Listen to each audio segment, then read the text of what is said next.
Hello, friends, this is your Audiobook Pro. Today we are sharing another fascinating story with you. Headphone. Subscribe to our channel to get new audiobooks and help us grow our community. Your support inspires us to create even more quality content. Open book. Enjoy your listening. Chapter 8. In addition to ethics. Physical truths may have much external meaning, but they lack internal meaning. This is the advantage of mental and moral truths, which have as their object the higher stages of objectification of the will. The former deal with the lower ones. If, for example, it were accurately proved, as is now only assumed, that the sun causes thermoelectricity under the equator, this latter causes earth magnetism, and magnetism causes polar light, northern lights, these truths would have great external significance, but not internal. Examples of this latter represent not only all high and true spiritual philosophies, but even the denouement of every decent tragedy and even the observation of human acts in the extremes of morality and immorality, good and evil, for in all these is manifested the essence of that which in its phenomena constitutes the world. That the world has only one physical and no moral meaning is the greatest, most pernicious and fundamental delusion, the purest perversion of the way of thinking. In spite of this, and in spite of all religions, which altogether affirm the contrary and try to prove it in their own mystical way, this radical delusion never quite dies on earth. On the contrary, from time to time, every time it rears its head, until the general agitation forces it to hide again.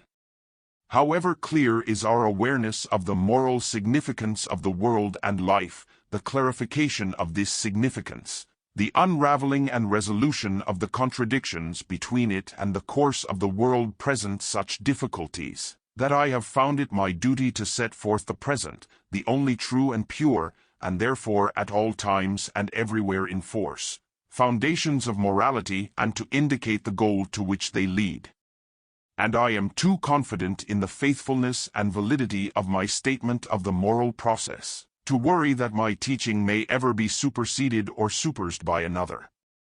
But while my ethics is still neglected by professors, the Kantian principle of morality is circulating in the universities, and of its various forms the one based on the dignity of man is now most favored. Its emptiness has already been proved by me in my discourse on the foundation of morals, see Über das Fundament der Moral, Section 8, page 169, and I will say no more about it. In general, if we ask what this supposed human dignity is based on, the answer soon comes down to the fact that it is based on human morality. So, morality is based on dignity, and dignity is based on morality. But even beyond this, it seems to me that to speak of the dignity of a creature like man, a creature with such a sinful will, with such a limited spirit, with such a fragile and easily damaged body is possible only in an ironic sense. Quid superbit homo? Cujus conceptio culpa. Nasi pena, labor vita, necess mori. What is man proud of? Sinful conception, painful birth, burdensome life, inevitable death. Lat. For this reason, instead of the said form of the Kantian principle of morality, I would like to establish the following rule. When coming into any contact with a man, do not objectively evaluate him according to his worth and dignity. Consequently, do not go into consideration neither the viciousness of his will, nor the limitations of his intellect and vicissitudes of his concepts, because the former can easily excite hatred to him, and the latter contempt, but exclusively pay attention to his sufferings, his needs, fears, and afflictions. Then you will constantly feel your affinity with him, you will sympathize with him, and instead of hatred or contempt you will have compassion for him, which exclusively constitutes that alpha gamma pieta 1, to which the gospel calls. In order not to incite hatred and suspicion toward a man, one must not go into the search for his so-called dignity, but, on the contrary, look at him solely from the point of view of compassion. The Buddhists, because of their deeper metaphysical views, derive their ethics not from the indigenous virtues, but from the indigenous vices, and the former are derived from the latter only as their antithesis or negation. Schmidt, in his History of the Eastern Mongols, cites the following indigenous vices of Buddhists: lasciviousness, laziness, anger, and avarice. But, probably, instead of laziness should be put arrogance, so they are indicated in Lettra Edifiantes et Curieuses, edit.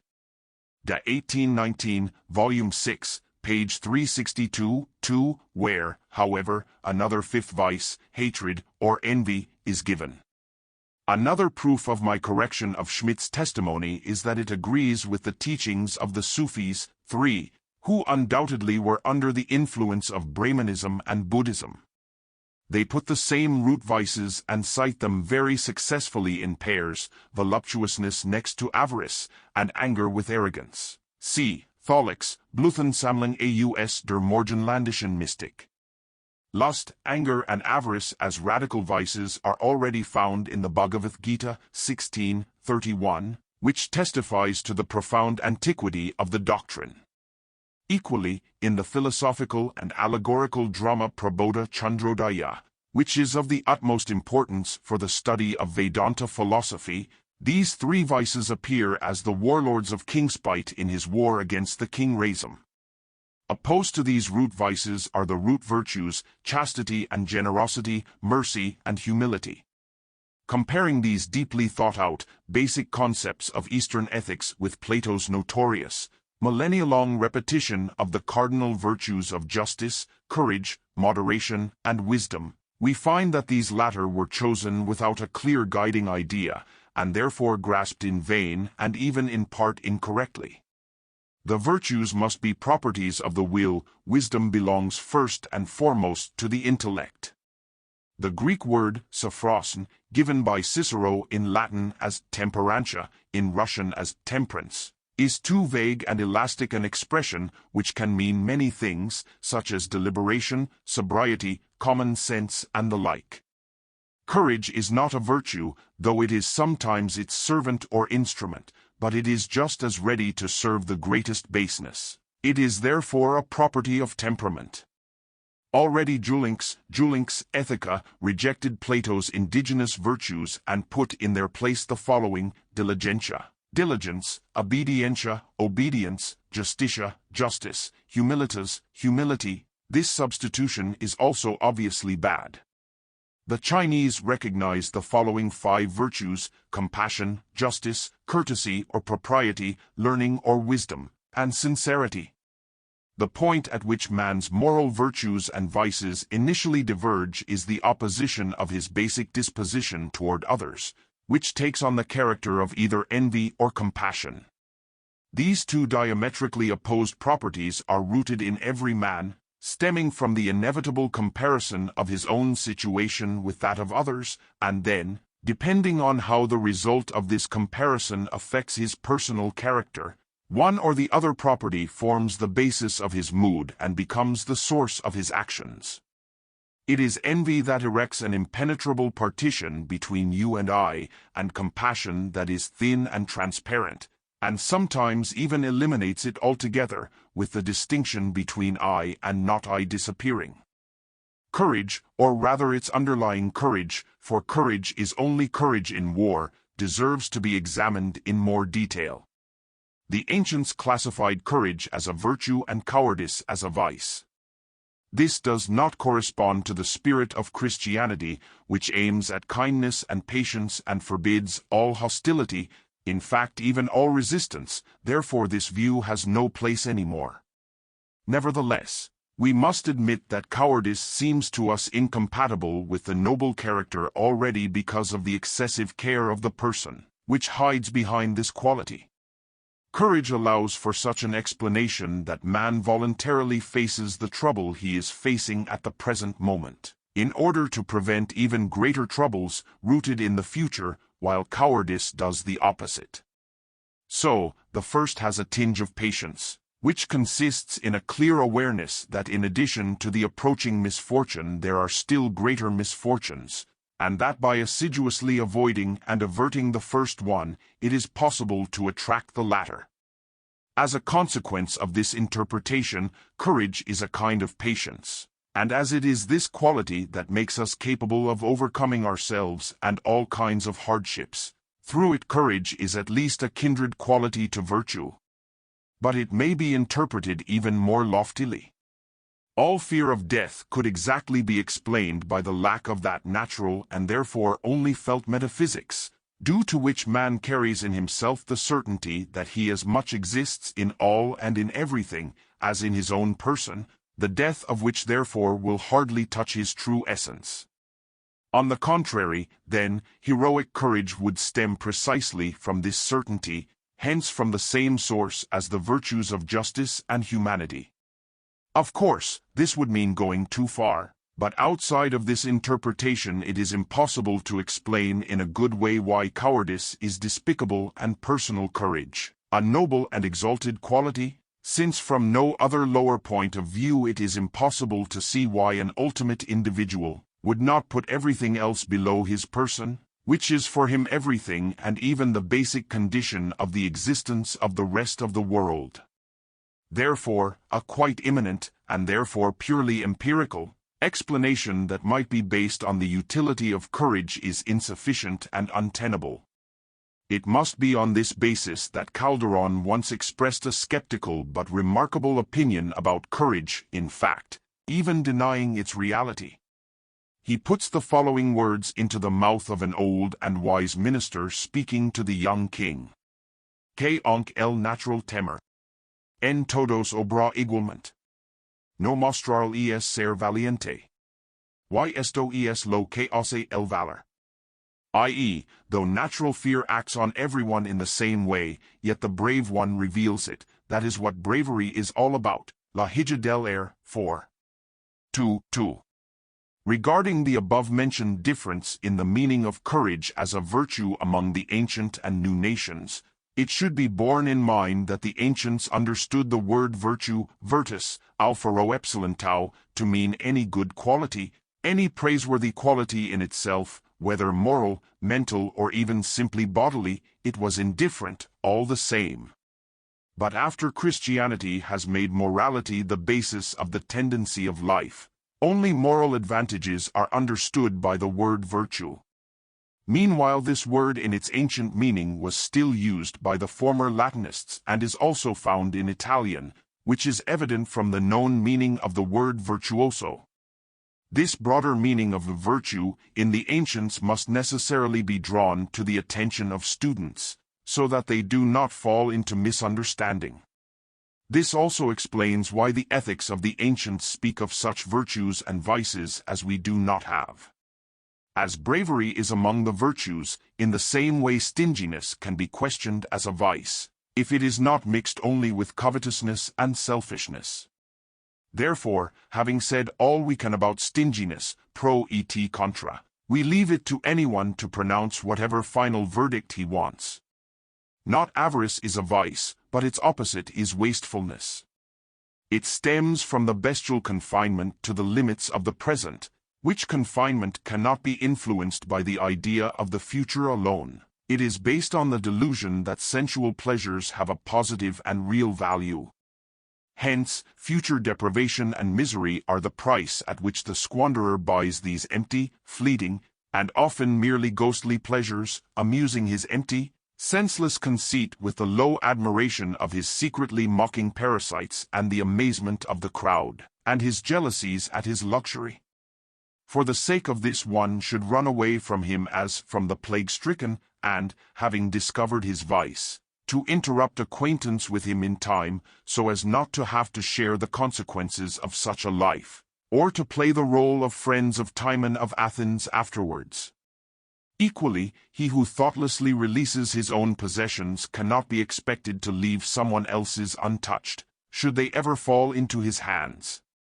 Sui profusus alieni appetens, 5, Sallustius observed quite thoroughly, Sattel. Page 5, so wastefulness leads not only to impoverishment, but through impoverishment also to crime. Criminals of wealthy estates almost all become so because of wastefulness.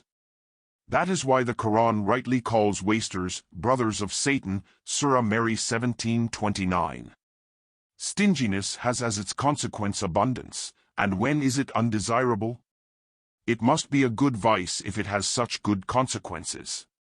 Stinginess proceeds precisely from the position that all pleasures work only negatively and the bliss which is formed of them is a chimera, and that suffering, on the contrary, is positive and very real. She therefore denies herself the former in order to protect herself more surely from the latter, and her rule becomes, sustain et abstain, endure and avoid.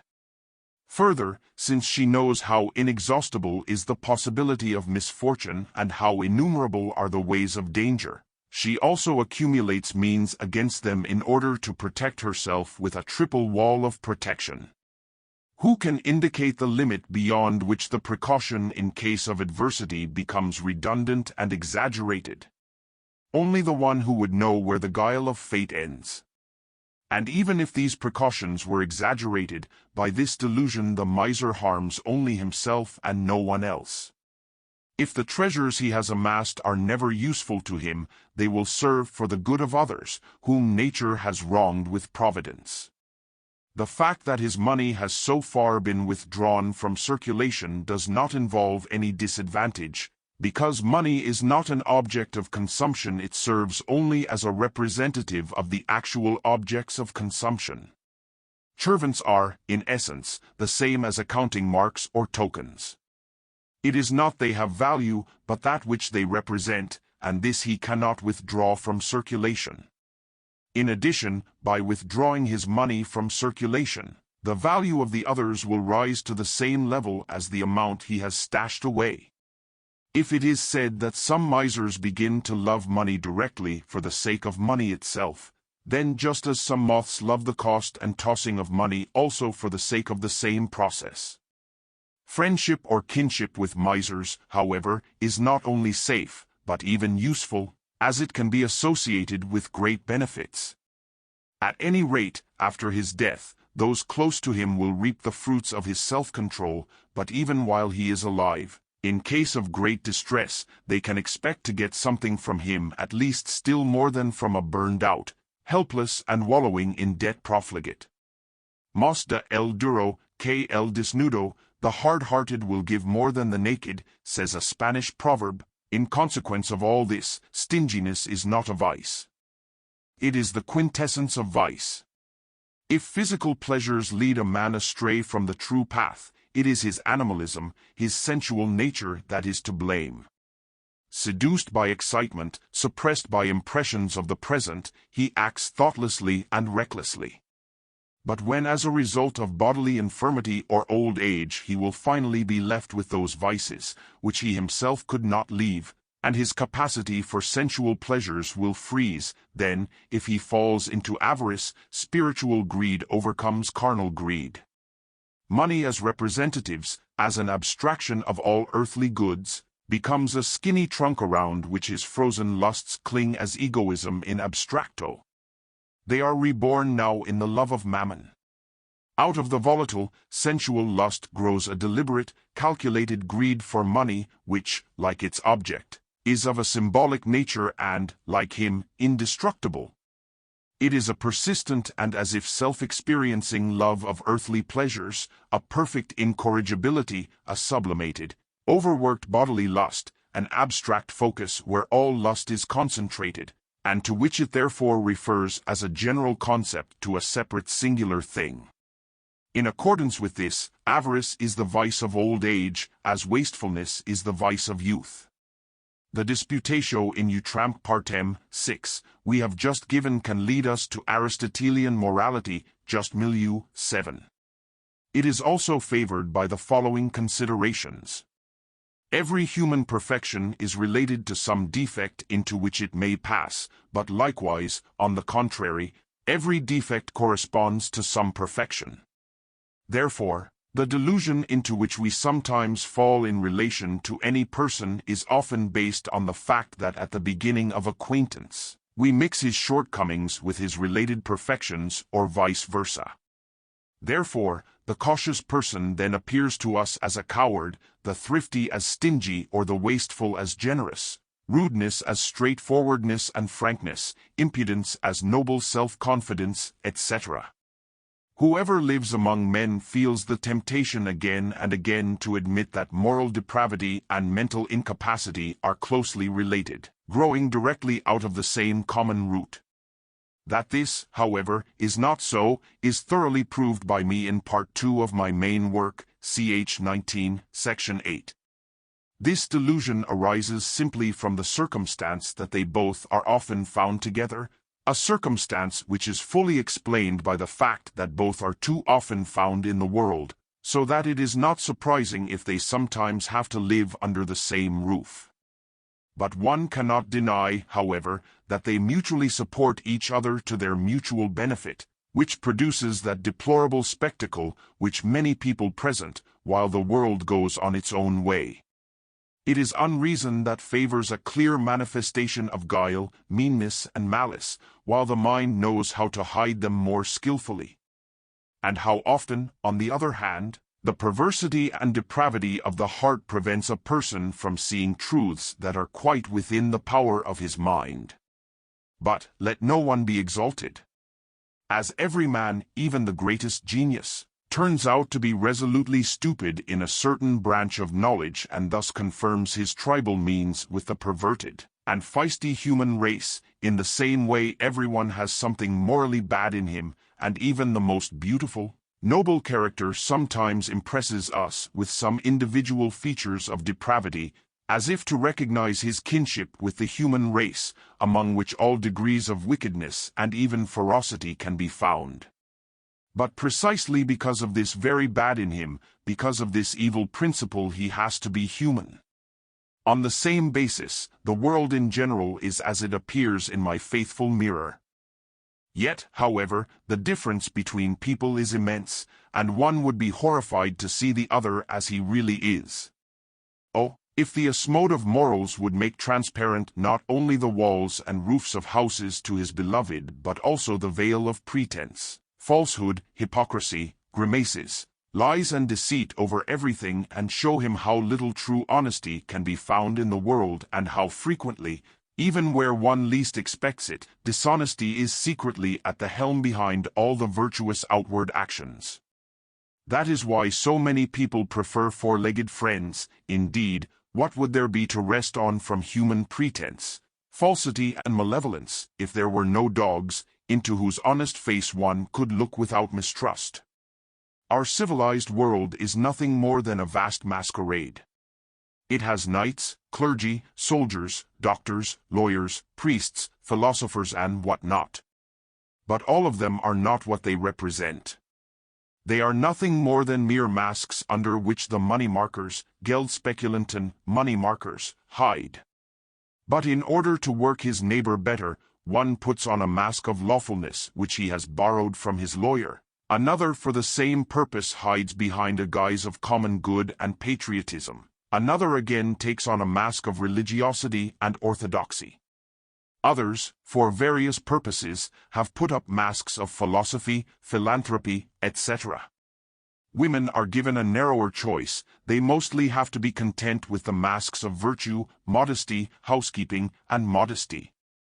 Besides, there are also general masks without any definite character, like dominoes, which are therefore relevant everywhere. Such are the masks of strict justice, politeness, sincere sympathy, and affable friendliness.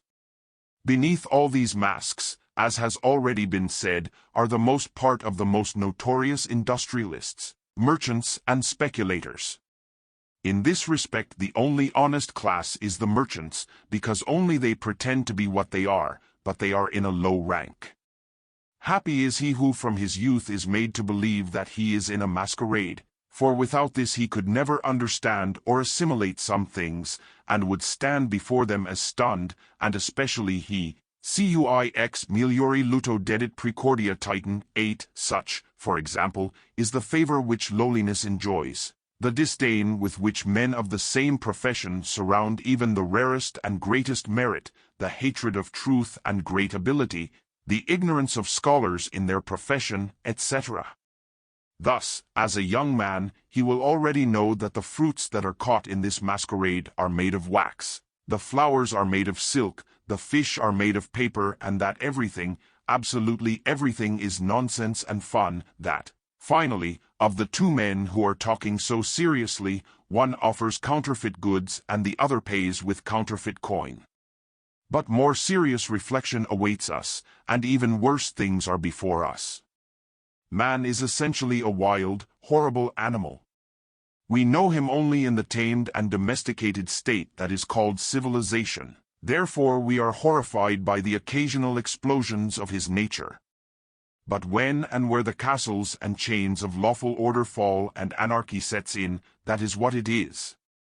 However, who would like to understand this even outside of such an event, can be convinced from hundreds of old and new documents that a man in his ferocity and ruthlessness is not inferior to any tiger, or any hyena. The full proof from the recent past will present him with an account of the American Society on the Treatment of Slaves, in the slave states of the Union, slavery and the internal slave trade in the United of North America, London, 1841, 9. The book represents one of the gravest indictments of humanity. No one will let this book out of his hands without horror and seldom without tears.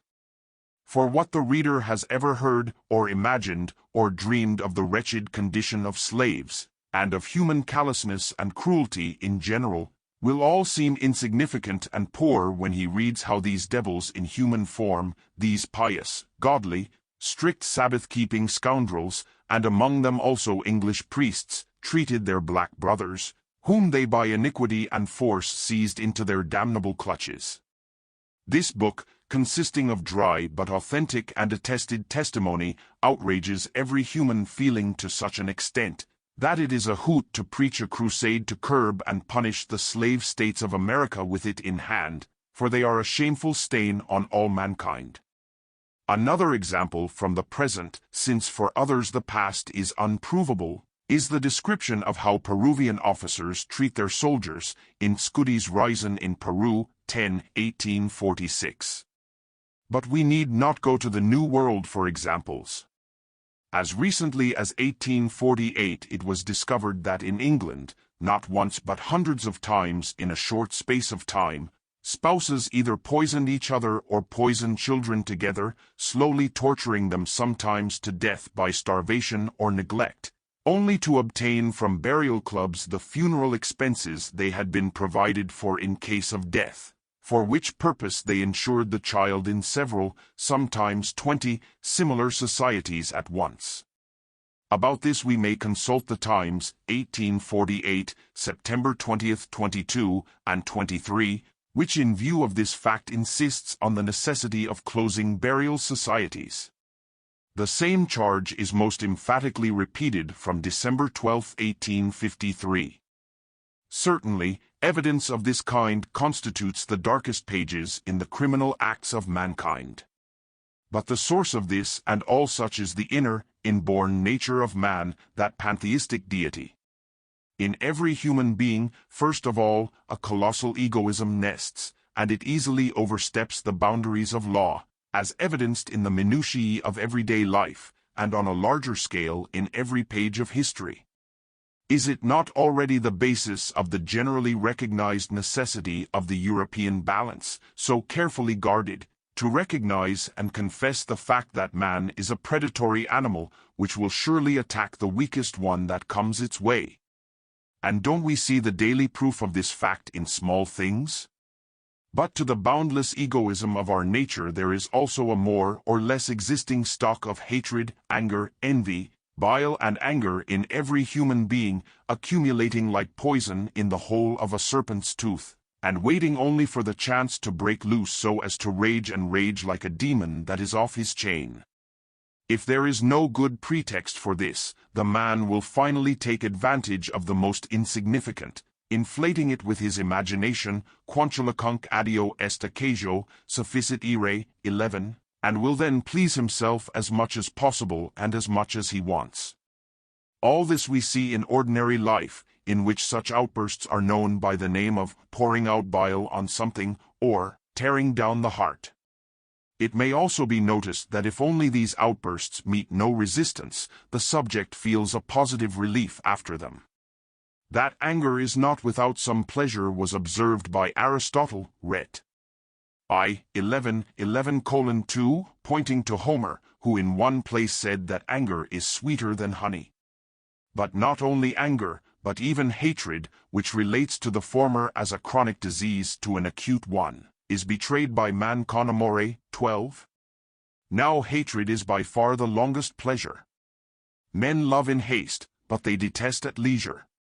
I.e., we all see more joy in hatred. We love in a hurry, but we hate for a long time.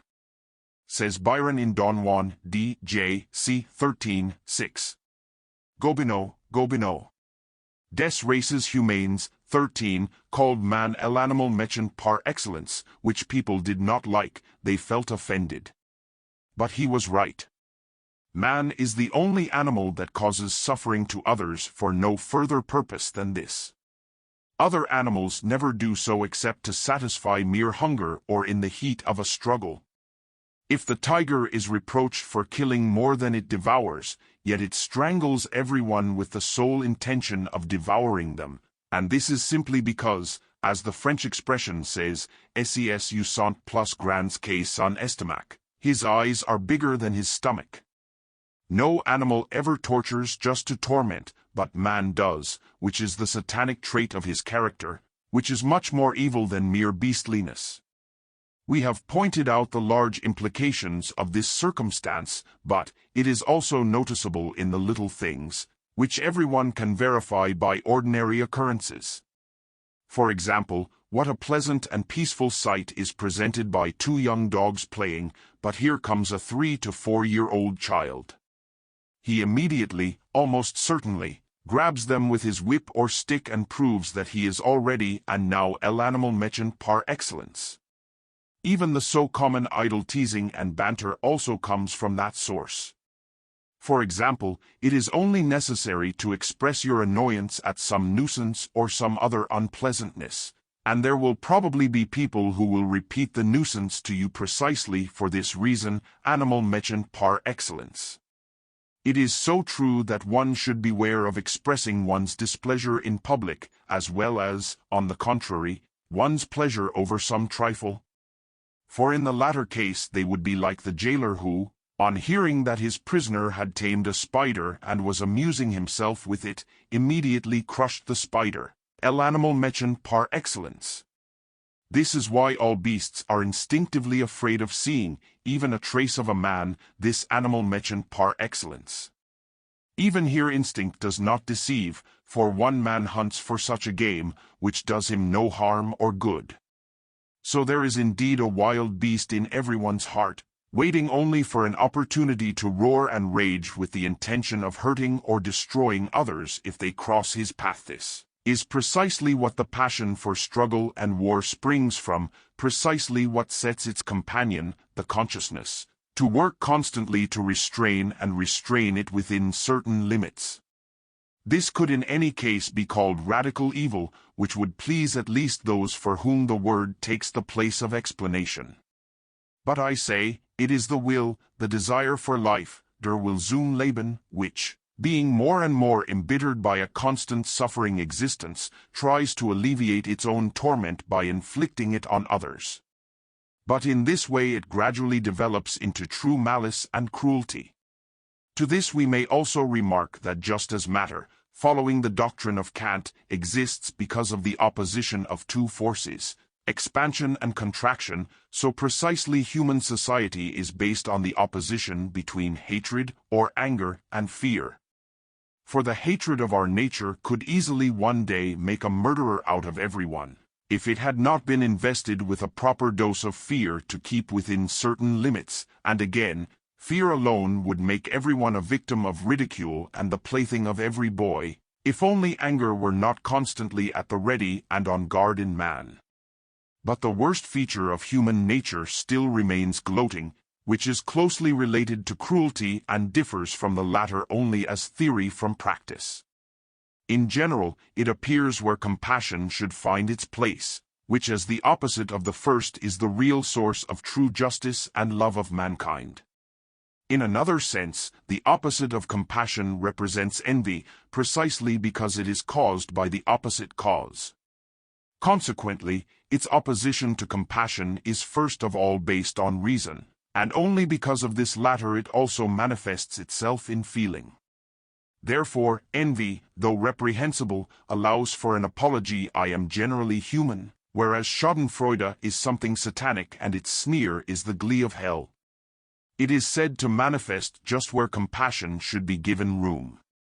Envy, on the contrary, appears only where there is a reason not for compassion, but rather for the opposite feeling, and it is as this opposite that envy arises in the human breast. Therefore, still as a human mood, I even fear that no man will be quite free from it. It is natural and inevitable that at the sight of other people's prosperity and pleasure one feels his need and insufficiency more bitterly and painfully, as long as this does not cause hatred for the happier one. But this is what envy is really about. It would seem that it should be least of all manifested where the occasion may not be the gifts of happiness or chance, or other people's favor, but the gifts of nature, because everything innate has a metaphysical basis. Therefore, it rests on the right of a higher order and exists, so to say, by the grace of God. But, unfortunately, envy does just the opposite. It is to personal superiority that it is most irreconcilable. Therefore the mind and even the genius must beg forgiveness in the world, if only they are not in such a position to treat the world with proud and daring contempt. If envy is only aroused by wealth, rank, or power, it is often softened by egoism, which is consoled by the fact that if there is an occasion, one may expect help, assistance, patronage, encouragement, etc. from the envious person, or at least by intercourse with him. By the light of his splendor, he will enjoy honor. Moreover, in this case there is still a hope that one day he will have all these favors himself. On the contrary, for envy of the gifts of nature and of personal excellences, such as beauty in women and intelligence in men, there is no consolation of the first kind and no hope of the second, so that it has nothing to do but to hate bitterly and implacably those gifted with such excellences. Her only desire, therefore, is revenge upon her subject. But at the same time she is aware of the unfortunate side of her situation, that all her blows will go to waste if it is soon discovered where they come from. This is why she so carefully conceals herself as the secret sins of lust, and to this end becomes inexhaustible in inventing various stratagems, tricks and approaches in order to hurt her object invisibly. For example, with the most simple-minded facial expression, she will ignore the excellences that tear at her heart, will not see them at all, nor know or notice them, as if she has not heard about them, and will find in ignoring and pretending remarkable skill. With remarkable subtlety, she will manage as something seemingly insignificant to completely overlook, not notice, and on occasion does not remember in any way those whose resplendent qualities are eating into her heart. At the same time, by means of secret machinations, she will try most of all to avoid every opportunity to meet and get acquainted with a person endowed with such superlatives. Then she will spew blasphemy, derision, slander and scolding at him like a toad squirting poison from a burrow. At the same time she will enthusiastically praise in the same field of work people who are insignificant, mediocre, or even untalented. In short, she will show herself to be profuse in inventing various stratagems to taunt without showing herself. But what good would that do? An experienced eye will recognize her after all. It gives it away already that it is shy and shunned in front of its subject, which is therefore the more brilliant, the more lonely it stands. A beautiful girl has no girlfriends. It, envy, gives away the hatred that appears without any reason, which on the most insignificant, sometimes just imaginary occasion bursts into the strongest explosion. How great is its, envy's, prevalence is seen in the universal praise lavished on modesty, a cunning virtue invented in favor of a flat dozen, which, by indicating the necessity of leniency for all miserableness. 14. Proves the presence of the latter precisely by this.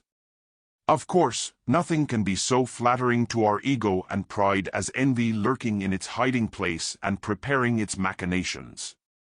But we should always remember that envy is accompanied by hatred, and beware of allowing the envious person to become a false friend.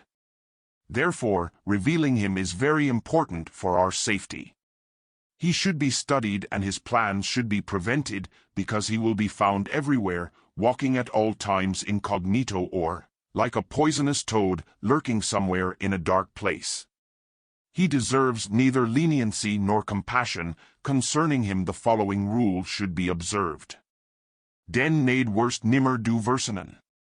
So magst du in getrost verhonen. Dein Glück, dein Rum ist in ein Leiden.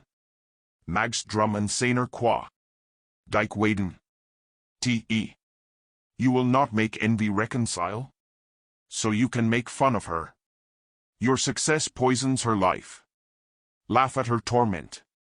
When, after having looked at the human wretchedness, one stops in horror at it, one should immediately cast a glance at the wretchedness of human existence, and again, when one is horrified at the latter as well, one should again cast a glance at the former. Then you will be convinced that they balance each other, and, noticing that the world serves itself as a self-suffering, you will become a partaker of eternal justice and begin to understand why everything that lives must atone for its existence, first with life and then with death. Thus, punishability goes along with sinfulness. From this point of view, all resentment against the mental incapacity of the majority, which so often enrages us in life, also disappears. For miseria humana, human wickedness, nequitia humana, human stupidity, in our world, in this samsara of Buddhists, are equal in magnitude and quite consistent with each other. If, however, on a special occasion we take one of them and consider it separately from the others, it will immediately appear to us that it is greater than the other two, but this is only an optical illusion, a simple consequence of its colossal size. Everything here heralds samsara, but most of all the human world, in which, in horrific proportions, nastiness and baseness prevail morally, and incapacity for stupidity mentally. And yet in this world, though very sporadically, but always striking us again, appearances of honesty, kindness and nobility, as well as of great intellect, thinking spirit and genius. They are never quite translated, they shine to us out of the vast dark mass, like individual points of brilliance. We must accept these phenomena as a guarantee that in this samsara there is a good redeeming principle that can find its outcome in filling and liberating the whole. Readers of my ethics know that I base my morals on the truth which in the Veda and Vedanta has its expression in the firmly established mystical formula tat twam aci, whose meaning applies to all living things, whether human or animal, and which is called Magavakya, the great word. Indeed, acts performed in accordance with it can be seen as the beginning of mysticism.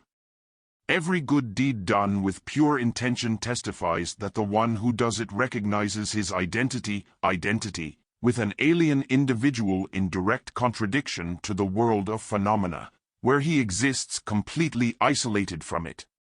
Hence, every completely disinterested good deed is a mysterious act, a mystery. Therefore, to give an account of it, all kinds of fictions have to be resorted to. Kant, discussing theism, recognized its importance as giving the best explanation and interpretation of all such and similar mysterious deeds. So he held it up as a hypothesis, though unprovable theoretically, but sufficient for practical purposes. But I doubt that he did so quite seriously and sincerely, because to support morality in this way is to reduce it to egoism, though, however, the English, like our lower classes of society, do not understand the possibility of a different justification. The above-mentioned recognition of one's own true essence in an alien, Objectively presented individual is especially clear and beautiful in those cases in which a person, almost inevitably doomed to death, still thinks and cares with fearful care and active zeal for the good and salvation of others. An example of this is the well-known story of one girl who, being bitten by a rabid dog in the yard at night and thinking that she was irrevocably lost, took the dog and locked it in a closet so that no one else would be its victim. Such is the case, immortalized in one of the watercolors of Tischbein, when the old father, being saved by his son from the torrent of lava running towards the sea, seeing that his son with his burden will not have time to escape destruction, orders him to abandon himself and flee alone. The son obeys and, parting, casts a parting glance at his father. This is the moment the painting depicts. Quite in the same vein is the historical fact, beautifully portrayed by Walter Scott's masterly hand in the second chapter of Heart of Midlothian, 15, how one of the two criminals sentenced to death, who by his awkwardness had caused the arrest of his comrade, happily releases him from custody in church after a preaching, not caring in the least for his own salvation. Here we should also include, though it may seem shocking to the European reader, the scene known from frequently seen engravings, in which a soldier kneeling down before being shot carefully drives his dog away with a handkerchief. In all such cases we see that the individual, meeting his own immediate personal destruction with complete certainty, no longer thinks of his own preservation, so as to turn all his care and effort to the salvation of another. How much clearer would it be to realize that this destruction is only the disappearance of a phenomenon, and consequently, it is only a phenomenon itself, which does not touch or violate the true essence of the perishing person, which continues to exist in the other, in whom he, as his actions show, at this moment so clearly recognizes and acknowledges it. If this were not so, we would have before us a being doomed to actual annihilation. How could this latter, by the extreme exertion of its last powers, reveal such sincere participation for the good and preservation of the other? In reality, there are two opposite ways of being conscious of our own existence. The first is in empirical contemplation, as it appears from without, as something infinitely small in a world infinite in time and space, as something renewed among the thousands of millions of human beings inhabiting the globe in an extremely short period, every 30 years. The second is when, immersing ourselves in our inner self, we are conscious of ourselves as everything in everything and as the only truly real entity and being, which, in addition, in others of the same kind, as externally given, cognizes itself as in a mirror. That the first mode of consciousness embraces only the phenomenon conditioned by means of the principium individuationis, 16, the concept of personality, individual, and that the second represents the direct cognition of itself as a thing in itself, is the doctrine, in the first half of which I have for myself Kant, and in both, Veda. In any case, the latter mode of consciousness admits the simple objection that it presupposes the possibility of the same being simultaneously, in different places and in its entirety in each individual place. If such an assumption from the empirical point of view is a striking impossibility and even absurdity, yet from the point of view of the thing in itself it is perfectly legitimate, for this impossibility and absurdity are based only on the forms of phenomena which constitute and condition the principium individuationis. The thing in itself, the will of life, is present in every single, even the smallest, being holistically and inseparably and as fully as in all other beings that have ever been, existed, and will ever be, taken together.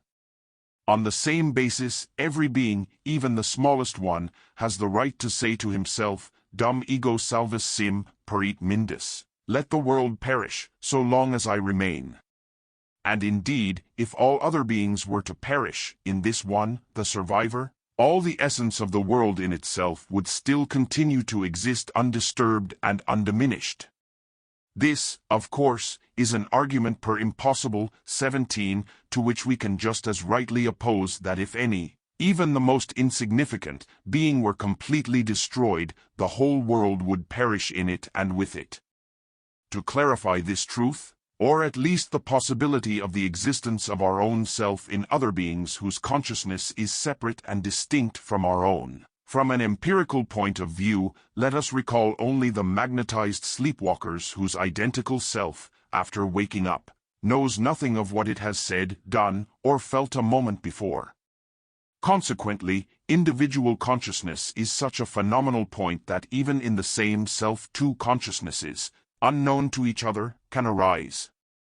After my dissertation on moral freedom, no thinking person would doubt that it should not be sought anywhere in nature, but only outside nature. It is something metaphysical, supersensible, extrasensible, impossible in the physical world. Therefore, our individual, taken separately, acts are not at all free. On the contrary, the personal character of each person must be seen as his free act. Man himself is so and not otherwise, because once for all he wants to be so. For the will in itself, and insofar as it manifests itself in the individual, constituting its primary, elemental, and basic aspiration, is independent of all consciousness, for it precedes it. From him it receives only the motives on which it successively develops its essence, making itself identifiable or passing into visibility, but it itself, as lying outside time, remains unchanged as long as it exists at all. Therefore, each person, as such as he once is, and under certain circumstances, which, on their part, each time are formed on the basis of strict necessity, cannot act in any other way than he does each time. As a consequence, the entire empirical course of human life in all its events, large and small, is as strictly preordained as the movement of a clockwork mechanism. In essence, this comes from the fact that the said metaphysical free action passes into the rational consciousness in the contemplative way, having as its form time and space, due to which the unity and indivisibility of this action appear stretched in a succession of states and events. But the result from here is moral, namely the following: by what we do we know what we are, and by what we endure we know what we deserve. It further follows that individuality is not based on one principium individuationis and is not only a simple phenomenon, but is rooted in a thing in itself, in the will of each individual person, for his very character is also individual. But how deep are these roots? This belongs to questions I do not undertake to answer. At the same time, it should be remembered that Plato still presents each person's individuality as free by its deeds, believing that by heart and character he is born as he is, by way of metempsychosis. Brahmins, for their part, also express a constant predestination of innate character in a mythical way, saying that Brahma, while creating every man, predestined his acts and sufferings with an inscription on his skull, in correspondence with which his life events must be realized. For this inscription they take the teeth of the sutures on the skull bones. Its contents are the result of his previous life and his deeds. Another consequence of the above, constantly confirmed empirically by experience, is that all true merits and distinctions, moral as well as mental, are not merely physical or other empirical, but metaphysical in origin, therefore given a priori rather than a posteriori, i.e. innate rather than acquired, hence rooted not in phenomena but in things in themselves. Therefore everyone essentially produces only that which is already irreplaceably fixed in his nature, i.e., in his innate assignments. Although the mental faculties require production, just as many natural products require processing and preparation in order to be fit for consumption or for some other use, but as here no preparation can replace the original natural material, so it is also there. That is why all acquired, learned, forced properties, consequently, moral and mental properties a posteriori, actually are not true properties, but only one appearance, an empty sheen without content. Insofar as this is deduced from correct metaphysics, so much so is it proved by a deeper look into experience. It is proved even by the weight which everybody attaches to the physiognomy and appearance, i.e., to the innate signs of any man who has distinguished himself in any way, as a result of which they wish to see him personally so much. Of course, superficial people and, understandably, vulgar natures will adhere to the opposite view in order to be able to console themselves with the fact that everything they lack will come later. Thus, the world is not an arena of battle in which victories and defeats will be rewarded in a future world. It is itself a terrible judgment to which everyone brings with him, according to his merit, either shame or reward. Brahmanism and Buddhism recognize metempsychosis and allow no other view. More than once the question has been posed as to what two men who grew up in the wilderness, each in perfect seclusion, would do when they first met. Hobbes, Pufendorf, and Rousseau resolved it in different ways. Pufendorf thought they would have met amicably, Hobbes, on the contrary, that they would have been hostile, Rousseau, that they would have parted indifferently. All three were both right and wrong. This is where the immeasurable difference in the innate moral dispositions of different individuals would show up in such a striking light, that it would serve as the right scale for them. There are people in whom the sight of a person immediately arouses an aversion, for within them pops up a verdict, not me. There are others again, in whom the sight of the person immediately arouses friendly participation and an inner voice says, not me again. Countless gradations are possible between these extremes. But that there is such a radical difference in us at this main point is the great mystery, the mystery. The material for a variety of conclusions about this a priori moral character may be found in Bastholm's Danish work, Historical Information for the Study of Man in the Rough State. He himself is struck by the fact that spiritual culture and the moral goodness of peoples manifest themselves quite independently of one another, meeting often one without the other. We explain this to ourselves by the fact that moral goodness does not arise at all from reflection, the production of which depends on spiritual culture, but directly from the will itself, which has innate qualities and is not in itself capable of any improvement through education. Bastholm portrays most nations as very bad and vicious. On the contrary, he reports the most excellent general characteristics about some individual wild peoples, such as the Orokis, the Tungus, the inhabitants of Savu Island and the Palau Islands. Then he tries to solve the riddle, why some separate peoples are distinguished by such remarkable kindness among the positively evil neighbors. It seems to me to be explained by the fact that, as the moral qualities are inherited from the father, in these cases such an isolated people arose from one family, hence descended from one common ancestor, who was just a good man, and then preserved without extraneous admixture.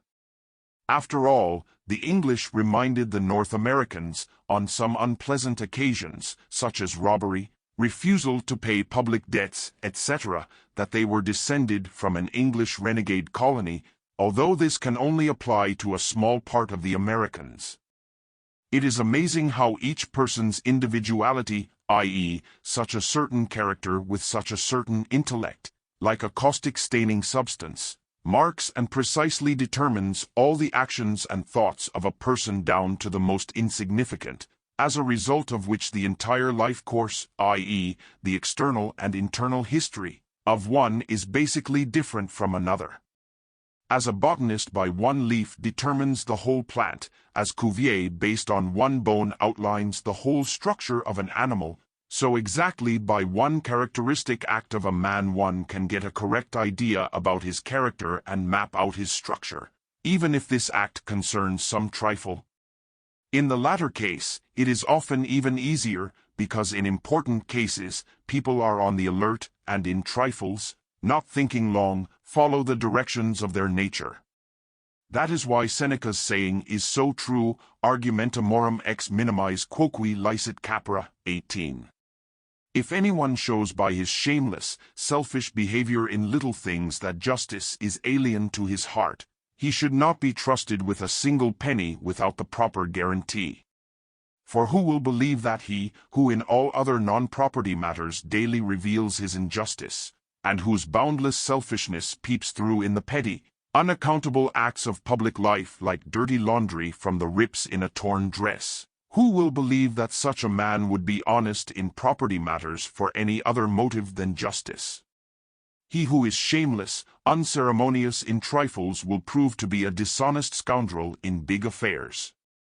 Whoever overlooks a person's minor characteristic traits should blame himself if he has to learn his character through major ones, to his own detriment. On the basis of the same consideration, even with regard to little things that reveal a wicked, or bad, or vulgar character, all relations with so-called good friends should be immediately terminated so as to prevent their big wicked actions, which are only waiting for a convenient occasion to reveal themselves.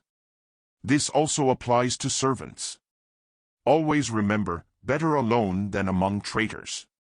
In reality, the basis and propedeutic of all cognition of men must be the conviction that human actions are not governed by reason and his intentions, and that therefore no one can become anything else, no matter how willingly he wishes to do so, but that his actions proceed from his innate and unchangeable character, are determined by closer and, in particular, by motives and, therefore, are a necessary product of these two factors. In accordance with this, the actions of man can be visually compared to the motion of the planet, which is the result of the inherent centrifugal force of the planet and the centripetal force acting from the sun, and the first force will be the character, and the second the influence of motives. This is almost more than a simple comparison, because it is the centrifugal force, on which motion actually depends. Gravitation only limits it, that is the manifestation of the inherent will of such a body, planet. Those who have understood this will also understand that we can only speculate on what we will do in the future, although we often take this speculation as a decision.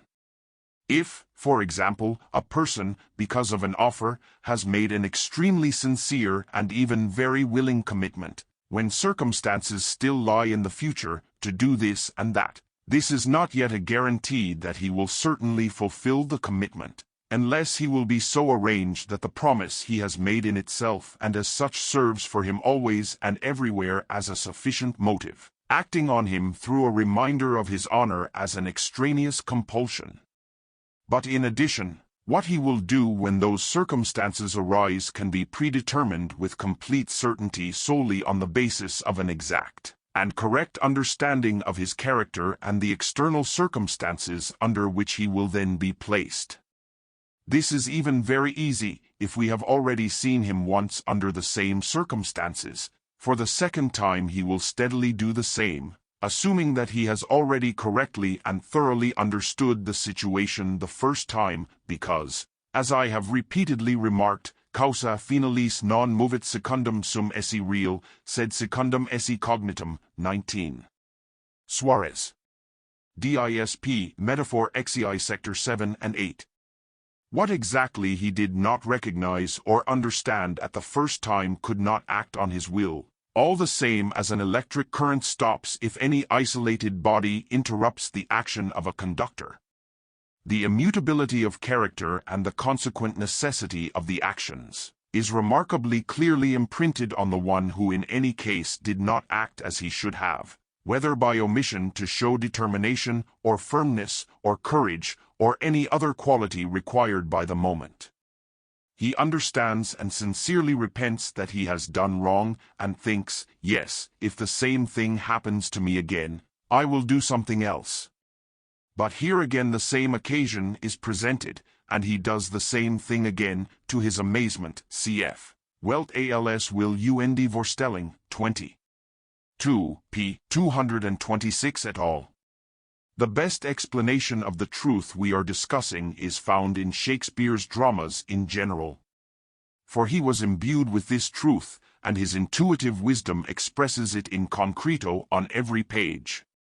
But I will back this up with an example on just one case in which it is marked with particular clarity, though without intentionality or affectation, because as a true artist he never proceeds from preconceived ideas. Obviously, he did this only to satisfy the psychological truth as it was contemplatively and directly perceived by him, without grieving that it would not be properly understood by many, and without at all dreaming that once in Germany the vulgar and flat fellows would broadcast widely that he wrote his plays to illustrate moral commonplaces. I mean here the character of Northumberland, who passes before us in the three tragedies without actually being the protagonist, but appearing only in a few scenes distributed in 15 acts. Whoever does not read with full attention, therefore, may easily miss the character brought out with such wide intervals, and his unchanging moral identity, however clearly it is carried before the eyes of the poet. He makes this count appear with noble, chivalrous dignity every time, speak in language befitting his rank, and sometimes put beautiful and even lofty speeches into his mouth, but he is very far from acting like Schiller, who willingly painted the devil black and whose approval or censure of the characters he depicted was seen in their own words. With Shakespeare, however, as with Goethe, everyone is perfectly right in his own way as he speaks on the stage, even if it is the devil himself. In this respect it is worth comparing the Duke of Alba in Goethe with Schiller. The first time we meet the Earl of Northumberland is in Richard II, where he first plots against the king in favor of Bolingbroke, later Henry IV, whom he personally flatters, Act 2, c. 3. In the next act he is reprimanded for referring to the king as Richard, justifying himself, however, that he did it for the sake of brevity. Soon afterwards his sly speech induces the king to surrender.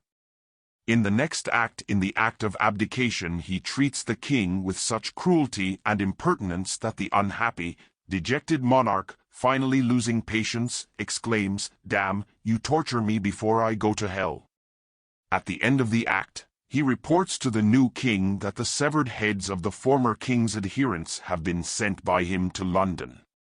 In the next tragedy, Henry IV, he similarly conspires against the new king. In the fourth act we see that the rebels have united and, preparing for a decisive battle, eagerly await only his detachment. At last a letter is received from him. He writes that he himself is ill and that he cannot entrust his detachment to another, but he advises them to courageously continue their work and to strike bravely at the enemy.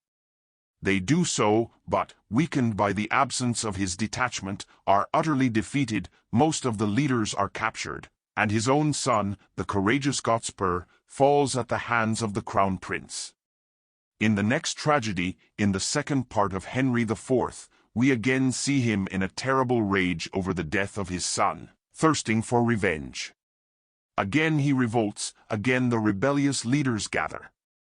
And again, as they wait for him in view of the coming battle, a letter is received from him. He informs them that he could not gather enough forces, so he intends to seek safe refuge in Scotland, and wishes their heroic enterprise every success from the heart. They then surrender to the king for surrender, which is not fulfilled, and they perish. So, the character is far from being a matter of reasonable choice and discussion, and in human actions the role of reason consists not more than in presenting motives and then remaining a mere spectator and witness of how from the action of these motives on the given character the course of life is composed, all events of which, strictly speaking, are committed with the same inevitability as the movements of a clockwork mechanism. For details of this I refer the reader to my dissertation on free will. There I pointed out the true meaning and source, in any case, of the illusion of complete freedom of will in each individual act, by which I explained the cause causing it. Here I also want to add the following final reason in the teleological explanation of this naturally apparent freedom, i.e. its simple appearance. Free will seems to be inherent in every single act, because the originally existing will receives its visibility and tangibility in the empirical consciousness, every time only through every single act, and only in this way do we feel all the bad aspects of our character. Every action is precisely accompanied by this comment of conscience: you could have acted differently, although the real meaning is, you could also have been different. Since, on the one hand, due to the immutability of character, and on the other, due to the strict necessity with which all the circumstances in which he consistently enters, the lifeway of each person is strictly and precisely defined from A to Z, and since, however, one lifeway in all both subjective and objective definitions turns out to be incomparably happier, nobler and more worthy than another, this is what prompted the Buddhists and Brahmanists to arrive at the hypothesis that all the subjective conditions with which and the objective conditions under which one is born are the moral consequences of a different, prior existence. Machiavelli, who does not seem to have engaged in philosophical speculations, deductions, at all by virtue of the penetrating sharpness of his incomparable intellect, came to the following, a truly profound saying, which reveals an intuitive awareness of the utmost necessity with which, given characters and motives, all actions and deeds are carried out.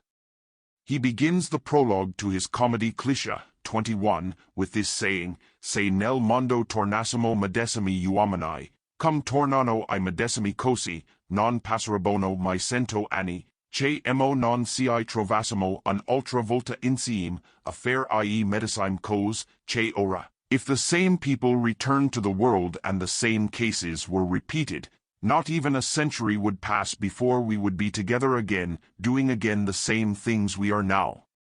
But he must have been led to this thought by the recollection of what Augustine says in De Civitate Dei, 22, lib 12, page 12. The fatum of the ancients, fatum, epsilon iotum u alpha Romeo nueta, is precisely nothing other than the elevated certainty that everything that happens is firmly bound by the chain of causality, and therefore takes place by strict necessity, and that, consequently, the future is quite firmly pre-established, correctly and precisely determined, and that nothing can be changed in it as well as in the past. Only the foresight of the future, of which the fatalistic myths of the ancients speak, must be relegated to the realm of the fabulous, unless the possibility of magnetic clairvoyance and double vision is allowed.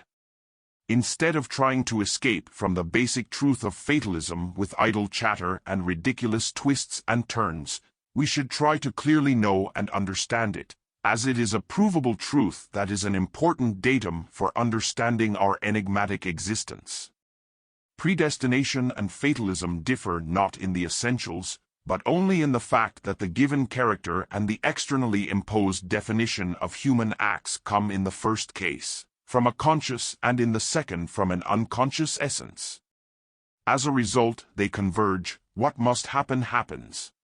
On the contrary, the concept of moral freedom is inseparable from the concept of primordiality, Ursprünglichkeit. For a being the creation of another, to be, moreover, according to his will and acts, free, this is easy to express in words, but not to comprehend in thought. It can only be created with all its properties.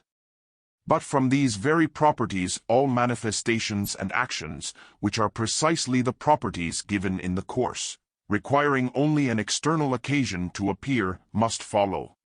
As man is, so he must act, therefore, it is not his individual acts but his being and being that are due guilt or merit.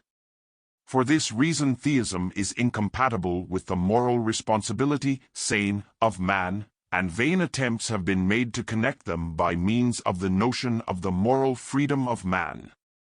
The pre-Kantian dogmatism, wishing to keep these two predicates separate, was forced by this to allow two freedoms, one for cosmology and the other for theology and morality. Accordingly, the third and fourth antinomies of Kant deal with the question of freedom.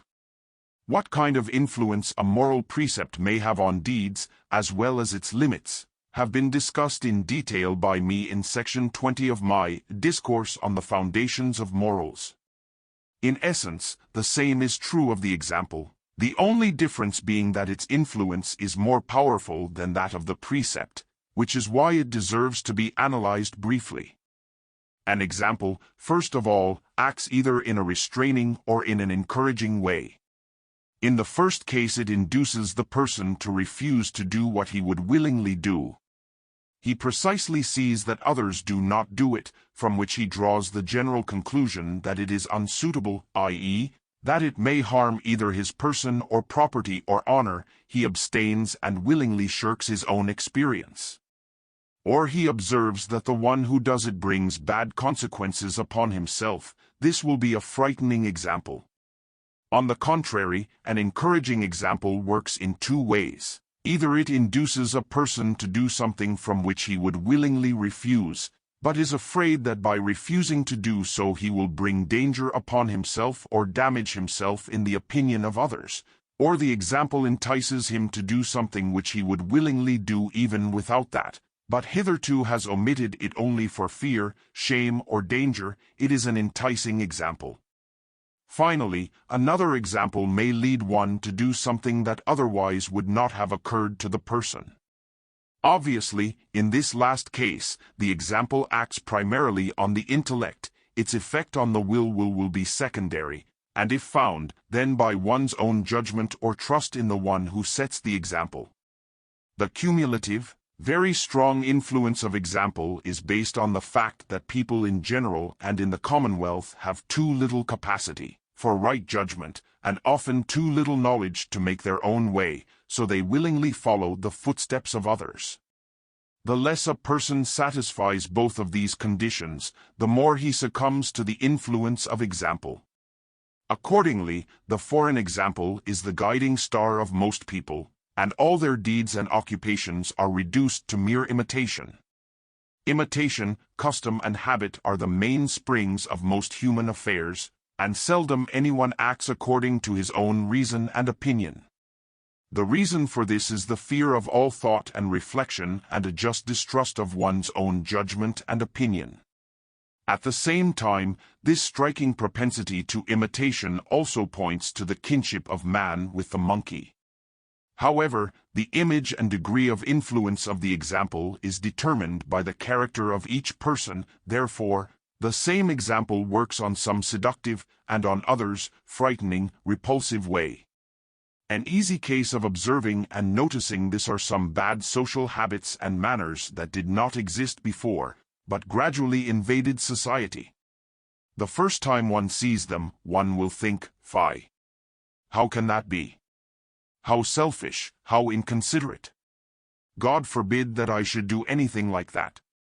But 20 others will say to themselves, "Ah, he's doing it, why shouldn't I?"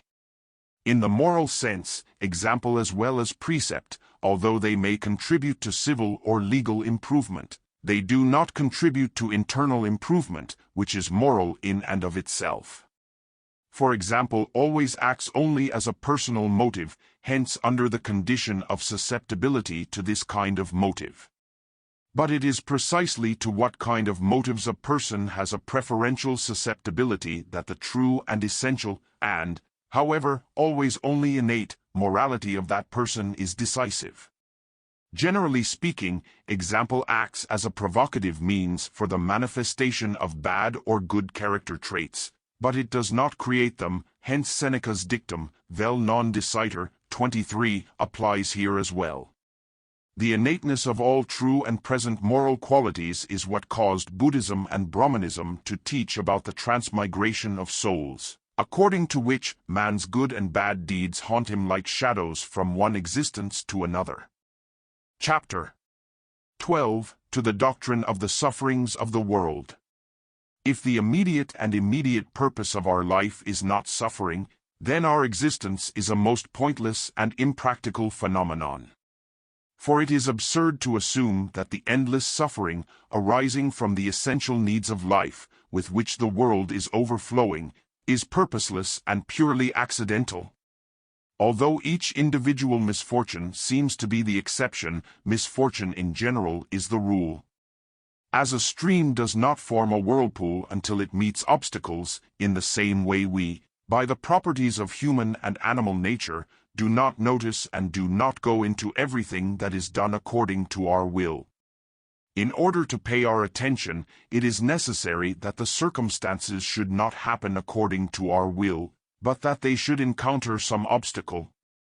On the contrary, everything that contradicts our will goes against it and counteracts it. Consequently, everything unpleasant and painful we feel directly, immediately, and very clearly.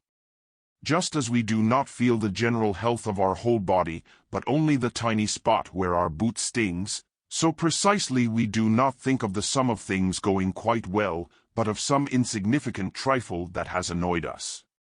This is the basis of the negativity of well-being and happiness that I have repeatedly mentioned, as opposed to the positivity of suffering.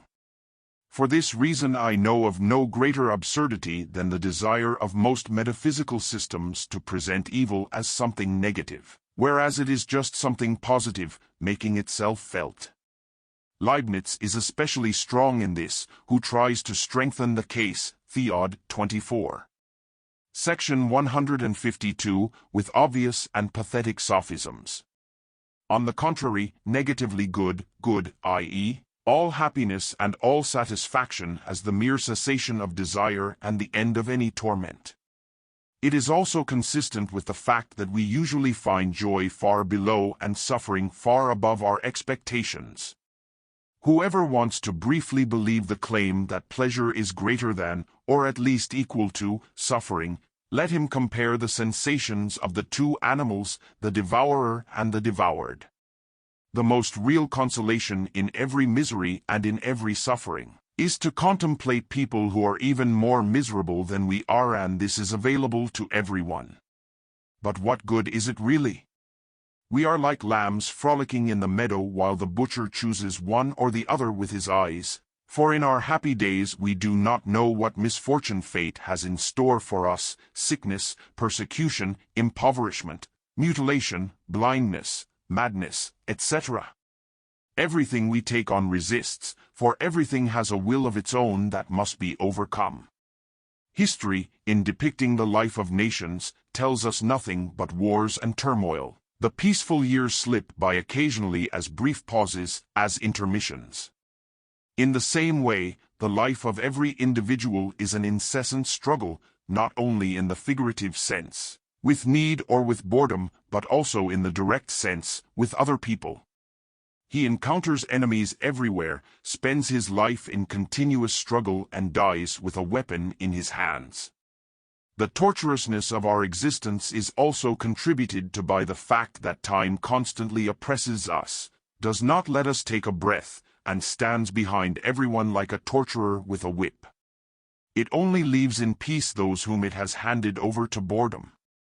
And yet, just as our body would burst if the pressure of the atmosphere were removed from it, in the same way, if human life were removed from the oppression of need, burdens, troubles, and futility of striving, the arrogance of men would increase, if not to explosion, then to displays of unrestrained folly and frenzy. Man even needs, like a ship's ballast, to sail steadily and directly, at all times a certain amount of care, grief, or need.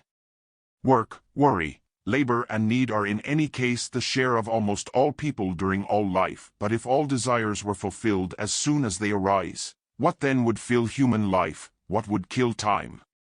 If the human race were to move to that blessed land, where rivers of honey and milk flow in the banks of sour milk, and where everyone immediately as soon as he wishes meets his betrothed and easily gets hold of her, then people would partly die of boredom or be hung, partly would fight with each other and slaughter and strangle each other and cause themselves much more suffering than nature now imposes on them. Consequently, no other field, no other existence is good for them. Because of the aforementioned negativity of well-being and pleasure, as opposed to the positivity of suffering, the happiness of any given field of life should not be measured by joys and pleasures, but by the absence of suffering as a positive element. But then the lot of animals seems more bearable than the lot of man. Let us consider this in a little more detail. As varied as the forms in which man's happiness and unhappiness manifest themselves and induce him to pursue happiness or flee from unhappiness, they all have the same material basis, bodily pleasure or suffering. This basis is very narrow: health, food, shelter from inclement weather and cold, and sexual satisfaction or lack of all these things. Consequently, in the field of real, physical pleasure man has no more than an animal, besides the extent to which his more potentiated, elevated, refined nervous system enhances the sensations of all pleasure as well as of all suffering. But how much more powerful are the effects excited in him compared to the feelings of an animal? How disproportionately stronger and deeper his spirit is excited! And all for the sake of achieving the same result in the end: health, food, shelter, etc. This is due, first of all, to the fact that in it every feeling gets a powerful amplification as a result of thinking about the future and the absent, by which, actually, for the first time care, fear and hope get their existence, which gives so much power to the present reality of pleasures and sufferings, which the animal is limited to, as it does not have in it in essence. The animal, being incapable of reflection, lacks in it the condenser of joys and sufferings, which therefore cannot pile up in it, as in man, by means of recollection and anticipation. In the animal, suffering in the present, even if it were repeated countless times successively, still remains, as in the first time, only the suffering of the present and cannot be summed up. Hence the enviable nonchalance and tranquility of the animal spirit. On the contrary, by means of reflection and everything connected with it, out of the same elements of pleasure and suffering which are common to him and to an animal, such an elevation of the feeling of his happiness and misfortune develops in man, which can lead to a momentary, sometimes even fatal delight, or to a despairing suicide as well. On closer examination, the course of the case appears as follows. His needs, the satisfaction of which is initially little more difficult than the satisfaction of animal needs, man intensifies deliberately in order to exalt pleasure, hence luxury, delicacies, tobacco, opium, strong drink, splendor, and all that belongs to this. Then to this is joined, and again by reflection, a source of pleasure accessible to him alone, and consequently of suffering, which troubles him beyond all measure, almost more than all others. It is exactly ambition and a sense of honor and shame, in plain language, his opinion of the opinion of others about him. This latter, in manifold and often bizarre forms, becomes the object of almost all his strivings beyond the realm of physical pleasure or suffering. Although he undoubtedly has before animals the advantage of proper intellectual pleasures which allow a long gradation, from the simplest amusement or conversation to the highest manifestations of the spirit, but as a counterbalance to this, on the suffering side, boredom comes into the scene, which is unknown to animals at least in their natural state, and only in a tame state the most intelligent animals feel slight attacks of boredom, whereas in man it becomes the true scourge of him, which is especially noticeable on the host of those miserable spirits who fast their own prosperity for them becomes a punishment, giving them over to excruciating boredom, for the avoidance of which they scurry about the world, and as soon as they arrive, they anxiously ask for local entertainment, as needy people ask for local sources of help, for certainly need and boredom are two poles of human life. Finally, it should be added that in man, sexual gratification is mixed with a very capricious choice peculiar to him alone, which sometimes grows into a more or less passionate love, which becomes for him a source of long sufferings and short-lived joys. It is amazing how, as an appendage of the thinking lacking in the animal, on the same narrow foundation of sufferings and joys, which is inherent in the animal, there arises such a high and extensive building of human happiness and misery, in relation to which his spirit is subject to such strong affects, passions, and shocks, that their imprint in indelible features remains and can be easily read on the face of man, whereas in the end and in reality everything happens because of the same things that are also given to the animal, and moreover with incomparably less expenditure of affects and torments. But as a consequence of all this, the measure of suffering in man increases much more significantly than the measure of pleasure, which is also greatly promoted by the circumstance that he has a real conception of death, while the animal only instinctively avoids it, not really understanding it, and therefore not ever having the opportunity to imagine it, as man, who constantly has it in perspective. Thus, although only a few animals die a natural death, and the majority live only as long as it is necessary for the spread of their kind, and are then, if not before, prey to other animals, man alone has reached the point that the so-called natural death has become the general rule in his kind, subject, however, to significant exceptions. Nevertheless, by virtue of the above-mentioned reason, the animal still remains in the game. Moreover, man just as seldom reaches the true purpose of his life as these latter, the unnaturalness of his way of life, together with the exertions and passions, and the degeneration of the race which results from it all, rarely allow him to do so. Animals are much more satisfied than we are with mere existence, plants are quite satisfied, man to the extent of his stupidity. In accordance with this, the life of an animal contains less suffering as well as less joy than a human life, and this is primarily based on the fact that, on the one hand, it remains free from care and fear along with their torments, and on the other hand, it is deprived of true hope, and therefore, unattached to mental anticipations of a joyful future and to the animated phantasmagoria that accompanies them, caused by the power of imagination, in short, unattached to the main source of both. Most and our greatest joys and pleasures on both sides, because the consciousness of the animal is limited to the visible, the contemplated, and therefore only to the present. The animal is the embodied present, so it knows apprehension and hope only in relation to the apparent, presently available objects, hence within very narrow limits, whereas man has a horizon that embraces all life and even extends beyond it. But as a consequence of this condition, animals are in a certain sense really smarter compared to us, namely in the sense of a calm, unvarnished enjoyment of the present.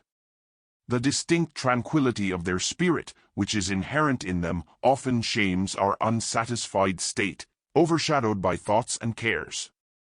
Even the joys, hopes, and anticipations I have mentioned above do not come to us for nothing.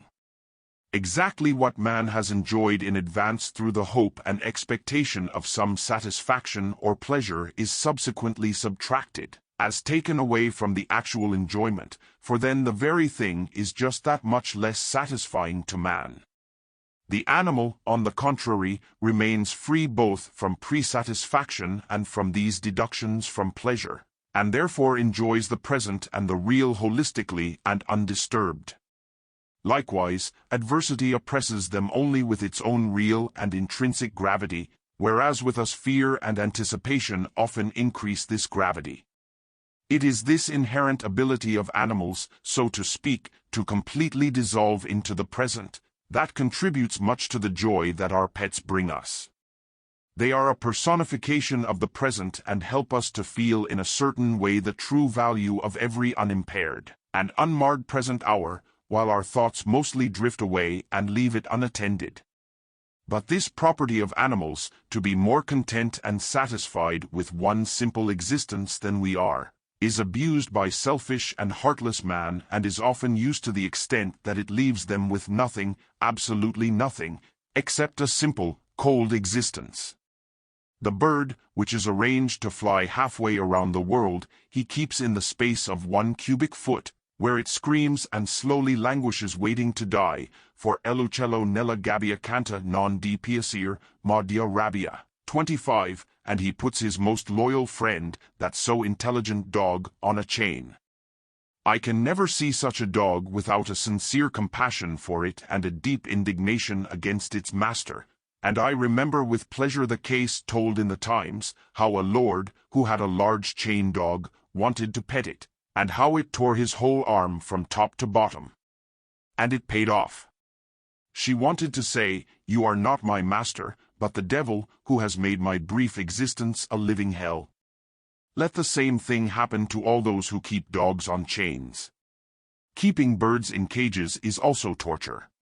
To confine these darlings of nature, who fly swiftly through the heavenly expanse, to a cubic foot of space to enjoy their cries.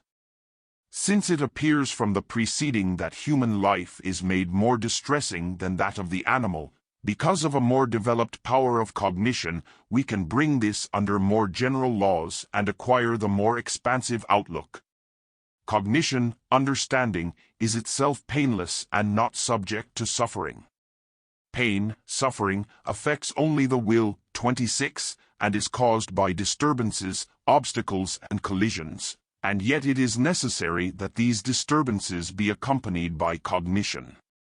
Just as light can illuminate space only when it contains objects that reflect it, just as resonance is necessary for sound, so that it can be more apparent, i.e., so that waves of vibrating air can refract against solid bodies, in the same way that disturbances of the will are expressed by painful sensation, they must be accompanied by cognition, which itself is foreign to any kind of suffering. As a consequence of this, the very physical pain is due to the nerves, their connection with the brain. Damage to the penis is not felt if the nerves connecting it with the brain are cut or the latter is put to sleep by chloroform. For the same reason, as long as consciousness is extinguished when dying, we consider all subsequent shudders to be painless. That the mental pain is conditioned by cognition is self-evident, and that it increases in proportion to this latter is easily seen both from all the above mentioned and from the proofs given. In my capital creation, see Die Welt ALSW, UNDV, 27, ch1, section 56. So, we can explain the essence of the relationship figuratively in the following manner. The will is a string, obstacles and collisions are its vibration, cognition is the resonance board, and pain or suffering is the sound. Therefore, not only inorganic bodies, but also plants are incapable of feeling pain, no matter how many obstacles their will encounters. On the contrary, every animal, even the infusoria, feels pain, because cognition, understanding, however imperfect, is the distinctive character of the animal kingdom of animalism. As cognition increases, according to the rock of animalism, so does pain. In lower animals, it is still extremely insignificant. This is why, for example, insects, which can barely keep their hindquarters torn off, can eat at the same time. But even in higher animals, due to the lack of concepts and thinking, suffering is still far inferior to human suffering. In early adolescence, we sit like children in front of a theater curtain, waiting excitedly and tensely for what is going to happen on the stage before our future lives. And lucky for us, we don't know what's really going to happen. Whoever knows this may think of children as innocent criminals, condemned not to death but to life, who do not yet know the content of the sentence that awaits them. Nevertheless, everyone wishes for a deep old age, that is, a state in which it is said, today is bad, and every day it will be worse, until the worst comes. If, as roughly as possible, one can imagine the sum total of the troubles and evils, diseases and all kinds of sufferings which the sun illuminates in its course, one has to assume that it would be much better if, like on the moon, it were not also able to cause the phenomena of life on earth, and if here, as there, the surface were still in a crystallized state. Our life can also be seen as an episode that uselessly disturbs the peace of mind of nothing. In any case, even he who has had a tolerable life, the longer he lives, the more sincerely he becomes convinced that life as a whole is nothing more than a disappointment, nay a cheat, 28, or, in Russian, has the character of a gigantic hoax, to say nothing of trickery and deceit. If two friends of youth, after the separation of a lifetime, meet again as old men, the predominant feeling that arises in them at the sight of each other and at the recollection of their youth, is the utter disappointment of all life, which once had been so wonderfully painted in the rosy morning light of youth, had promised so much and had kept so little. This feeling so decisively prevails when they meet that they do not even consider it necessary to express it in words, but, mutually and silently suggesting it, lay it as the basis for further conversation. Whoever has survived 2 or 3 human generations has the same thing on his mind as a visitor to a fairgrounds who stays 2 or 3 performances in a row. The play was precisely designed for one performance, and so when the novelty disappears, the deception no longer has any effect. One can go mad contemplating grandiose devices and furnishings, these countless shining luminaries in an infinite space, which have no other occupation than to illuminate worlds which are the scene of every kind of want and misery, and which happily reflect nothing but boredom, judging at least by the experience we know of in our world. There is no one to envy very much, but countless people have the right to complain very much. Life is a working lesson. In this sense defunctus, departed, rested, is a beautiful expression. Let us imagine that the act of gestation was not accompanied by need or lust, but was a matter of purely prudent reflection. Could the human race still exist then? Would not everyone then be so compassionate toward the coming generation that they would rather relieve it of the burden of existence, or at least not assume the obligation to impose such a burden on it in cold blood? The world is like hell, in which people are tortured souls on one side and devils on the other. In general, against the prevailing view of the world as a perfect creation, one cries loudly, first, the calamity with which it is overflowing, and second, the glaring imperfection and even comic distortion and a kind of foolishness of its most complete phenomenon, man. Herein lies an insoluble dissonance. On the contrary, everything will agree with us and serve as evidence if we look at the world as a work of our own fault, hence as something that would be better off not existing at all. Such a view cannot serve as a pretext for criminal murmuring against the Creator, but rather as an indictment of our being and our will, capable of instilling in us humility. For such a view leads us to the conviction that, as children of dissolute fathers, we already came into the world sinful, and that our existence is miserable and ends in death only because we are constantly condemned to atone for that sin.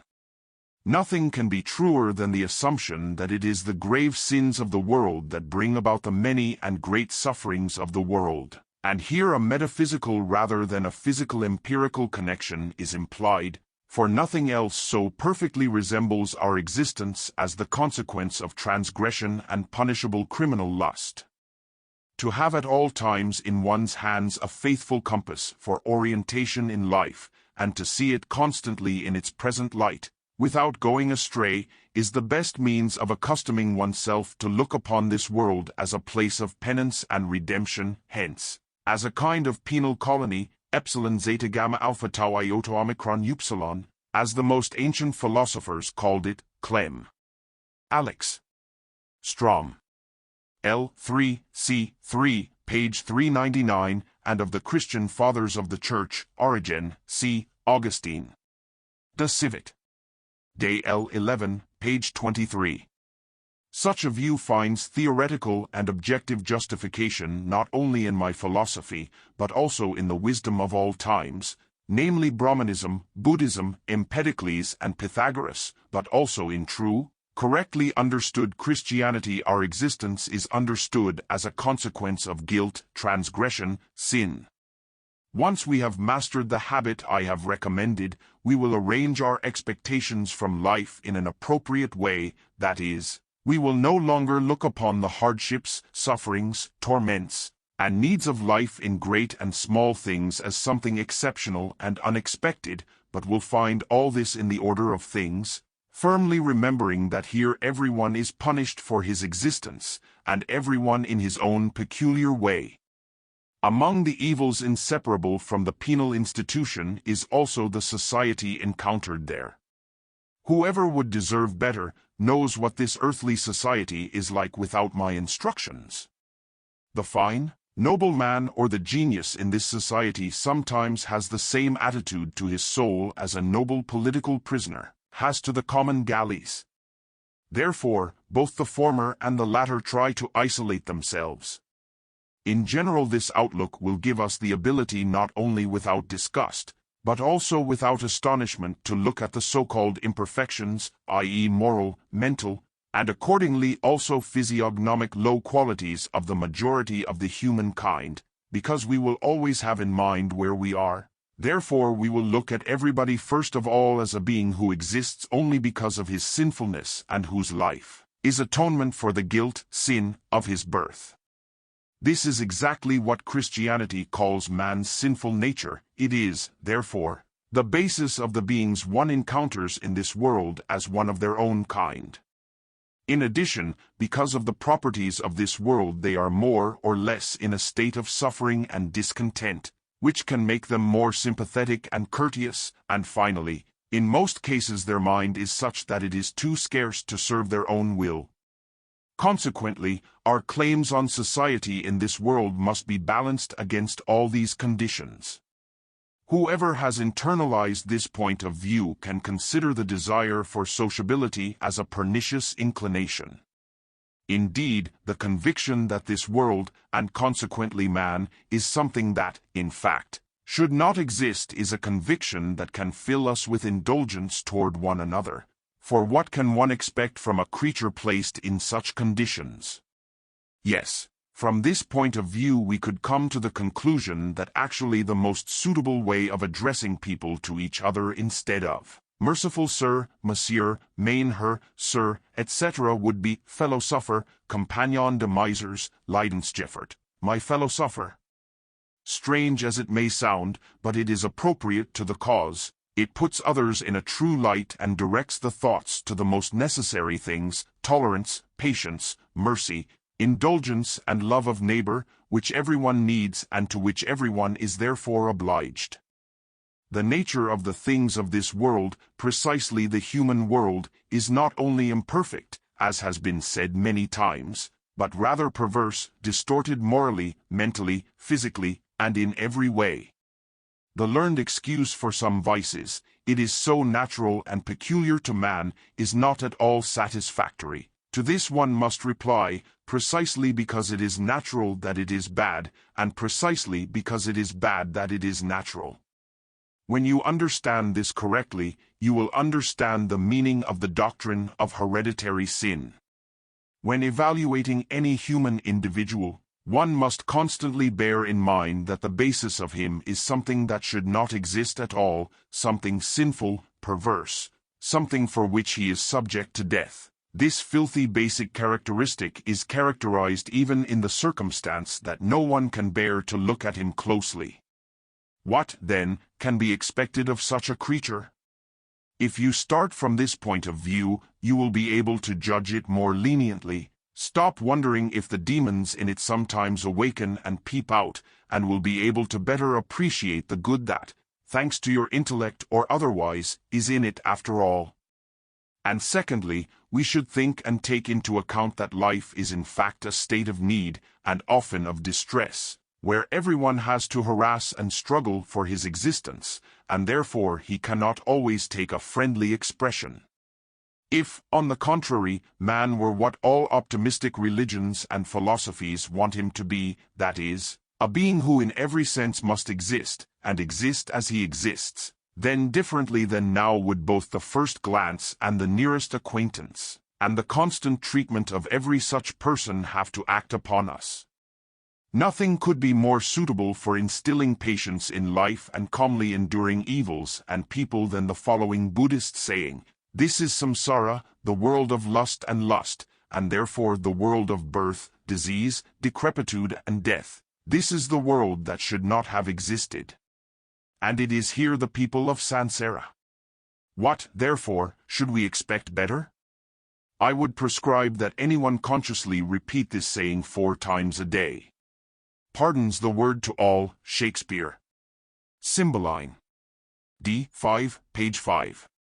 We must be lenient to every human folly, blunder, and vice, taking into consideration that they are exactly our own follies, blunders, and vices, for they are the faults of humanity, to which we also belong, and consequently we ourselves share all its faults, that is, those which we just now resent precisely because they have not this time manifested themselves in ourselves.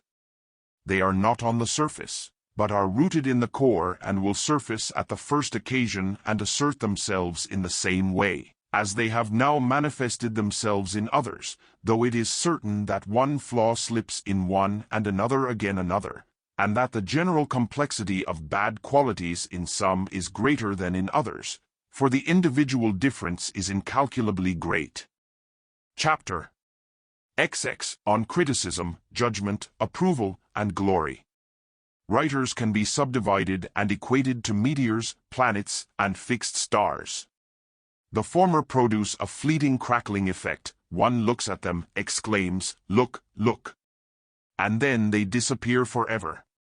The latter, i.e., comets and planets, have a longer and more enduring existence. Often they shine, though again due to their proximity, even brighter than fixed stars, and profane people mix them up with these latter. Meanwhile, they, too, must later leave their place, shine with borrowed light and have a sphere of action limited only to their companions, contemporaries. They flow and are replaced. Their way and their course lasts for several years. Only the third ones are constant and immovable, standing firmly on the firmament, shining with their own light, acting both for one and for another period of time, not changing their appearance when the point of view changes, because they have no parallax. They also do not belong to any one system, nation, as the former do, but to the whole world. But due to the height of their position, most of the time it takes several years for their light to reach the inhabitants of the earth. When measuring genius, in order to lower the scale below to take into account his unsuccessful works or weakest creations, the measure for him should be only that which is excellent, because weakness and vicissitudes even in the mental sphere are so inherent in human nature that even the most brilliant mind is not in all and not always free from them. As a consequence of this, significant flaws and errors are found in the works of even the greatest men. On the contrary, the difference of genius should be his measure. That is the height to which he had time to rise with a favorable combination of mood and time, and which forever remains inaccessible to ordinary talents. Equally, it is very dangerous to compare great people of the same sphere, i.e., a great poet with another great poet, a musician, composer with a musician, a painter with a painter, etc., because this does almost inevitable, at least momentary, injustice. Having beforehand the unique advantages of one of them, you will at once find that the other does not have them, as a consequence of which the latter is lower. The same reasoning applies to the differences of the other, in which case the former may in turn be undeservedly humiliated. There are critics who, mistaking their childish horn for the trumpet of the goddess of glory, believe that it is up to them to decide what is considered thin and what is considered good. Just as medicine fails to achieve its purpose if it is prescribed in too strong a dose, so exactly censure and criticism if they cross the measure of justice. The misfortune of intellectual merit lies in the fact that they have to wait for the good to be praised by those who themselves produce only one bad thing, and generally in the fact that they have to receive their wreaths from the hands of men, most of whom have as much capacity for correct judgment and evaluation as a castrate has for fertilization, so that this very capacity must be counted among the rare gifts of nature. Le Bruyère's following observation is therefore, unfortunately, as true as it is kindly expressed. Après l'esprit de discernment, ce qu'il au monde de plus rare, ce sont les diamants et les pearls, 29. The ability to discern, the esprit de discernment, 30, and then the ability to judge and evaluate, is what people lack. They cannot distinguish true from untrue, grain from chaff, gold from copper, or notice the distance that separates the common heads from the rarest. The result is the inevitable evil spoken of in an old couplet. This is the fate of the great men of the world, there. Then only acknowledge them when they are not alive. The true, excellent, coming into the world, first of all meets the bad, which takes its place and is considered excellent. If after a long and persistent struggle it really manages to win its place and gain respect, a little time passes and people drag some stupid, mannered, clumsy imitator back and with a perfectly clear conscience put it on the altar next to the genius, because they do not see the difference and believe quite seriously that it is not worse. On this subject Iriarte says in his literary fable, Siempre acostumbra hacer el vulgo necio. De lo bueno y lo malo igual aprecio. I.e., for better or for worse, it's always been like this. The same taste was found by a fool. Spanish accent. Thus Shakespeare's dramas, immediately after his death, were to give way for 100 years to those of Ben Jonson, Massinger, Beaumont, and Fletcher. Thus the stately philosophy of Kant was superseded by the apparent vacuousness of Fichte, the eclecticism of Schelling and the sugary sweet, pious ravings of Jacobi, and finally it came to the point where the pathetic charlatan Hegel was placed on a par with Kant, and even above him. We see also how, in the public sphere, the incomparable Walter Scott was soon superseded by unworthy imitators, who attracted the attention of the majority of the reading public. This majority has essentially no flair for excellence, and hence no sense of how infinitely rare it is for people who are able to actually produce anything in the field of poetry, art, or philosophy to appear, and that yet only their creations are exceptionally worthy of our attention. The pugilists in poetry, as well as in the other higher branches of thought, should poke their eyes daily and without regret with the following utterance. Mediocribus esse potes. Non homines, non do, non concessora calumni.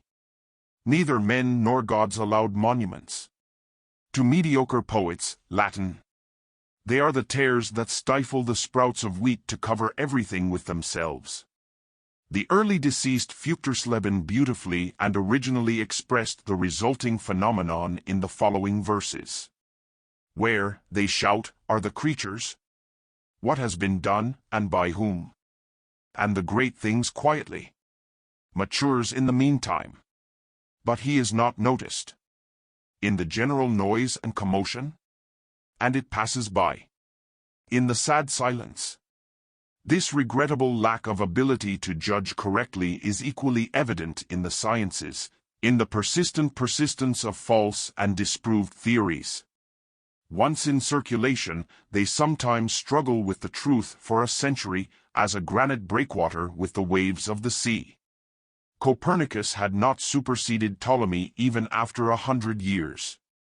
Bacon of Verulam, Cartesius, and Locke gained fame extremely slowly and late. It is only worth reading de Lambert's famous preface to the Encyclopedia. It was the same with Newton. One need only point to the bitterness and ridicule with which Leibniz, in a dispute with Clerk, challenged Newton's laws of gravitation. Although Newton outlived the appearance of his principles by 40 years, when he died his doctrine was only partly accepted in England, outside his homeland. According to Voltaire's account of his system, it had not even 20 adherents. This exposition, 20 years after Newton's death, contributed most to the spread of his system in France. Before that time the Cartesian hypothesis had been stubbornly and patriotically adhered to there, while only 40 years before, the same Cartesian philosophy was still forbidden in French schools.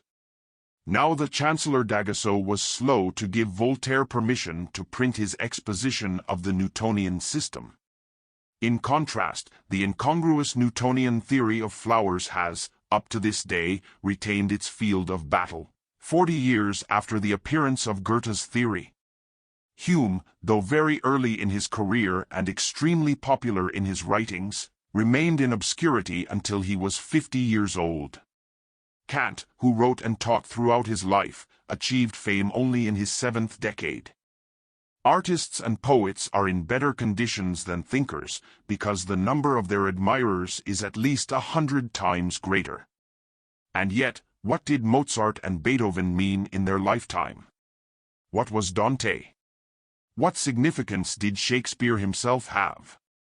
If his contemporaries had given him any value, we would have at least one good and reliable picture of him from that time, a time of flourishing painting. Meanwhile, we have only extremely doubtful portraits, one very bad engraving and an even more bad gravestone, 31. In the same case, there would have been hundreds of autographs left after him, and not 2 judicial signatures, as now. All the Portuguese are still proud of Camões, their only poet, and he lived by the alms collected for him in the evenings in the streets by a Negro boy he brought from India. In one way or another, of course, everyone will in time, tempo e galantuomo, 32, be given full justice, but so late as sometimes in court, and with the implicit condition that the person should not already be alive.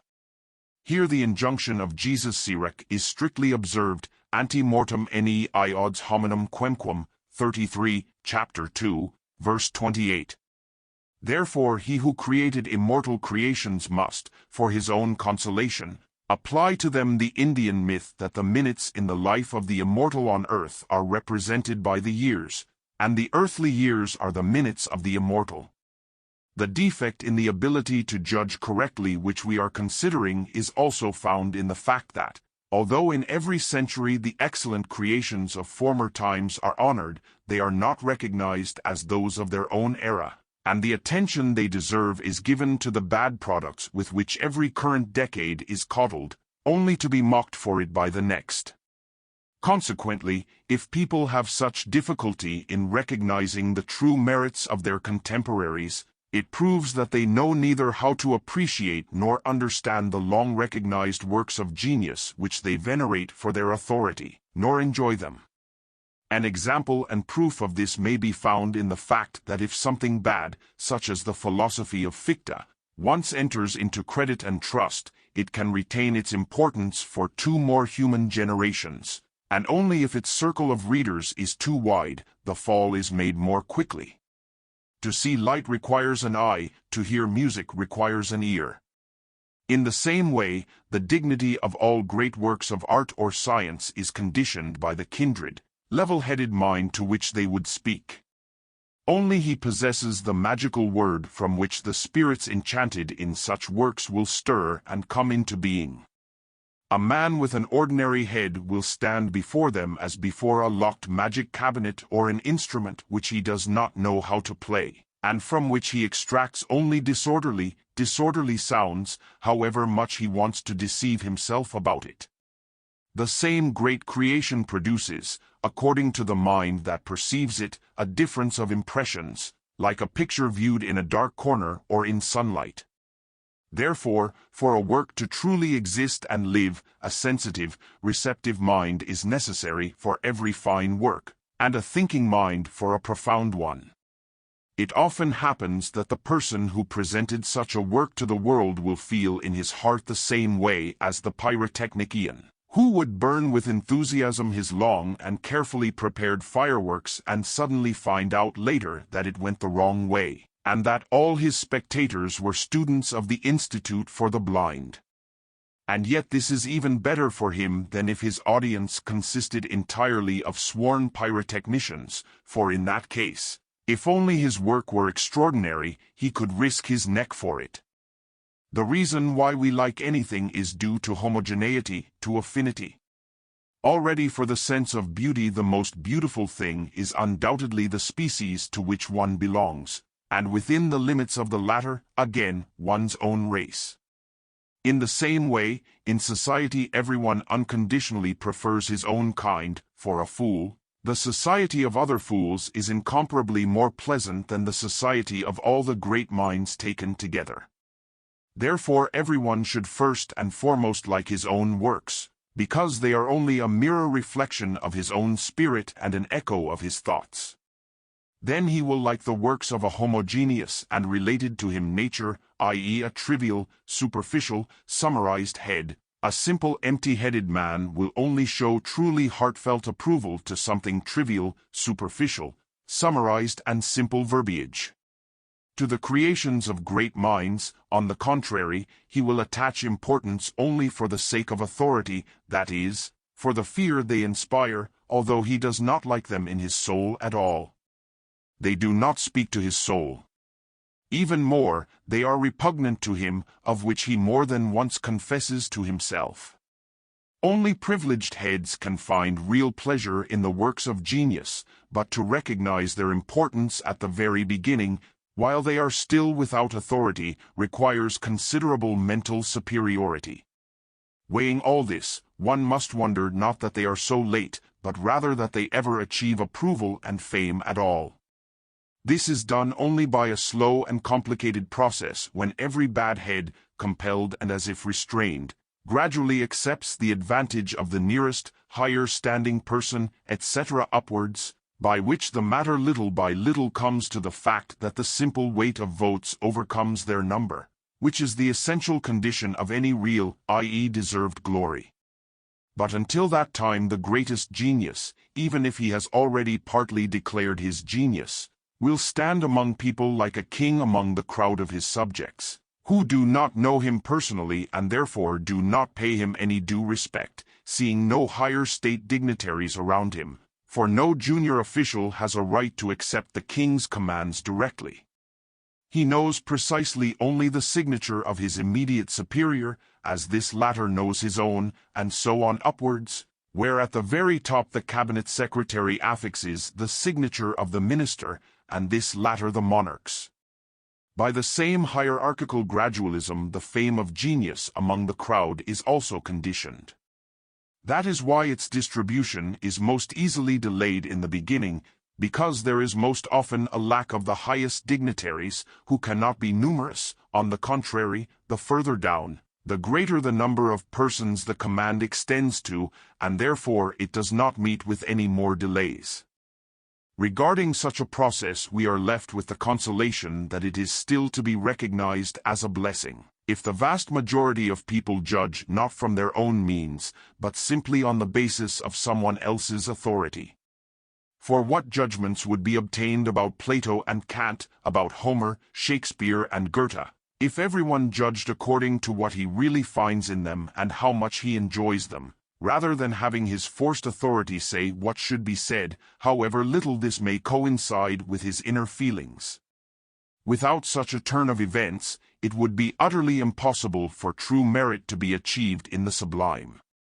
Another happiness in doing so is that everyone still has as much of his own correct judgment as is necessary to recognize the superiority of the one directly above him and to submit to that authority. As a consequence, in the end, the majority submits to the authority of the minority, and that hierarchy of judgments and opinions, on which the possibility of lasting and widespread fame is based, is established. For the lower classes, finally, for whom the judgment of the merits of great minds is totally inaccessible, there are simply monuments which, through sensual impressions, excite in them a vague conception of their significance. But the spreading of the prominence of merit in exalted genera, no less than the lack of ability to right judgment, is also counteracted by envy. Even in the lower spheres it is hostile to success from the first step and opposes it to the last.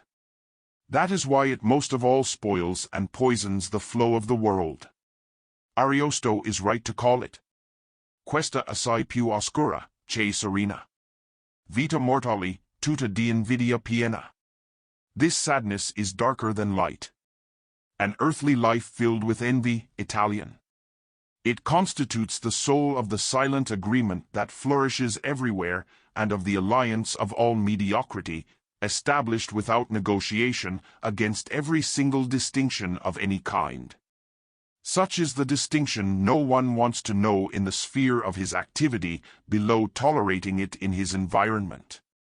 Si quelqu'un excel parmi nous, il accéléreurs, 34, is the unanimous slogan of mediocrity everywhere. Consequently, to the rarity of the excellent in general, and to the difficulty of understanding and recognizing it, is added the concerted action of countless jealousies to wipe it out and, if possible, to smother it altogether.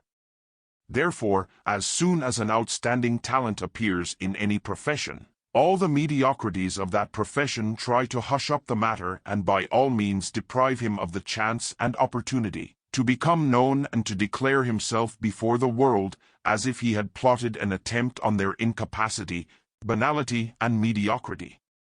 Most of the time their hostile system is accompanied for a long time by a successful result, for the genius, who with childlike trustfulness presents his works to them in order to please them, is just the most alien to the tricks and intrigues of mean souls, who feel themselves completely at home among all kinds of lowliness. He neither understands them nor suspects them, and it is easy for him to be taken aback by the reception and begin to doubt his own work, and through this he deludes himself and will quit his undertaking unless he discovers these scoundrels and their intrigues in good time. Not to look for examples either too closely or in fabulous antiquity, it is only worth looking at how the envy of German musicians, for a whole human century, persisted in acknowledging the virtues and merits of the great Rossini. I myself once witnessed how at one great musical feast, to the tune of his immortal Di Tanti Palpiti 35, the dinner menu was sung. Powerless envy. The melody covered and swallowed up the vulgar words. And in spite of all envy, Rossini's wonderful melodies have spread all over the globe and delight every heart even now, as then, and will delight from secula seculorum, for ever and ever. Further, let us recall how German physicians, especially those engaged in review, ruffled their hogies with anger when a man like Marshall Hall once allowed himself to remark that he had accomplished something and knew it. Envy is a sure sign of lack, hence, if it is addressed to merit, it is a lack of merit. The relation of envy to distinction is extremely well depicted in an extensive fable by my excellent Balthasar Gracian. It is placed in his Discreto, 36, under the title Ombre de Ostentation, 37. All the birds assembled and conspired against the peacock. "We only have to get," said the magpie, "so that he can no longer flaunt his cursed tail, then his beauty will quickly fade, for what no one sees, it is as if it does not exist," etc. In line with this, the virtue of modesty is also invented only to guard against envy. As for the fact that there will always be scoundrels who insist on modesty and so heartily rejoice in the modesty of a man of merit, I have dealt with this in my main work, c. Die Welt als will und Vorstellung. B2. Cap 37. S. 426. Lichtenberg, in his Vermischt Schriften, 38, has the following saying, La modestie devrait être la vertu de ceux, à qui les autres manquent, modesty must be the virtue of those who have no others. Goethe's well-known and much annoyed expression, nur die Lumpen sind bescheiden, only the poor are modest, the goal, was used even earlier by Cervantes. In an admonition to poets enclosed in his Voyage to Parnassus it says, que te do pota, a quien sus versos hibiren dado a entender que lo es, si estime y tenga en mucho, ateniendos a aquel refran, ruin si el que por ruin setn. Any poet to whom his poems have made it clear that he is indeed a poet should hold himself in high esteem and respect, guided by the proverb, the beggar is he who pretends to be a beggar. Shakespeare in many of his sonnets, where he actually could only speak of himself, with as much confidence as with simplicity directly proclaims his compositions immortal. The publisher of his works, Collier, says this in his preface to the sonnets. In many of them there are remarkable signs of self-respect and confidence in the immortality of his poems, and our author's opinion on this point remains firm and unchanged. He never once hesitates to express this opinion, and perhaps there was no other writer, in ancient or modern times, who, in relation to his works of this kind, so often and so emphatically expressed a firm belief that light would not let perish what he had written in this kind of poetry. The means often used by envy to humiliate the good is the dishonest and unconscionable exaltation of the bad, for as soon as the bad gets importance, the good has perished. As valid as this means is for a time, especially if it is practiced on a large scale, in the end, however, there comes a time of reckoning, and the temporary confidence enjoyed by bad works is paid for by the established distrust of the vile praisers of such works, which is why they prefer to remain anonymous. Since the same danger, albeit from a farther distance, threatens the direct detractors and blasphemers of the good, many are too clever to resort to this means. So the nearest consequence of the appearance of a brilliant distinction often consists only in the fact that all the fellow professionals, struck by it like birds by a peacock's tail, sink into deep silence, and so unanimously, as if by agreement, their tongues are all taken away. This is the silentium livoris, malignant silence, of Seneca.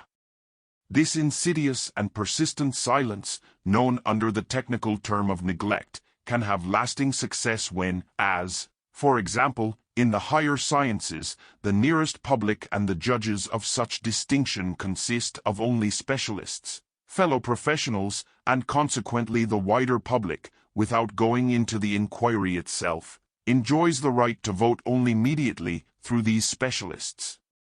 If, however, this silentium livoris is finally interrupted by praise, this, too, seldom happens without a hindsight on the part of those who administer justice here.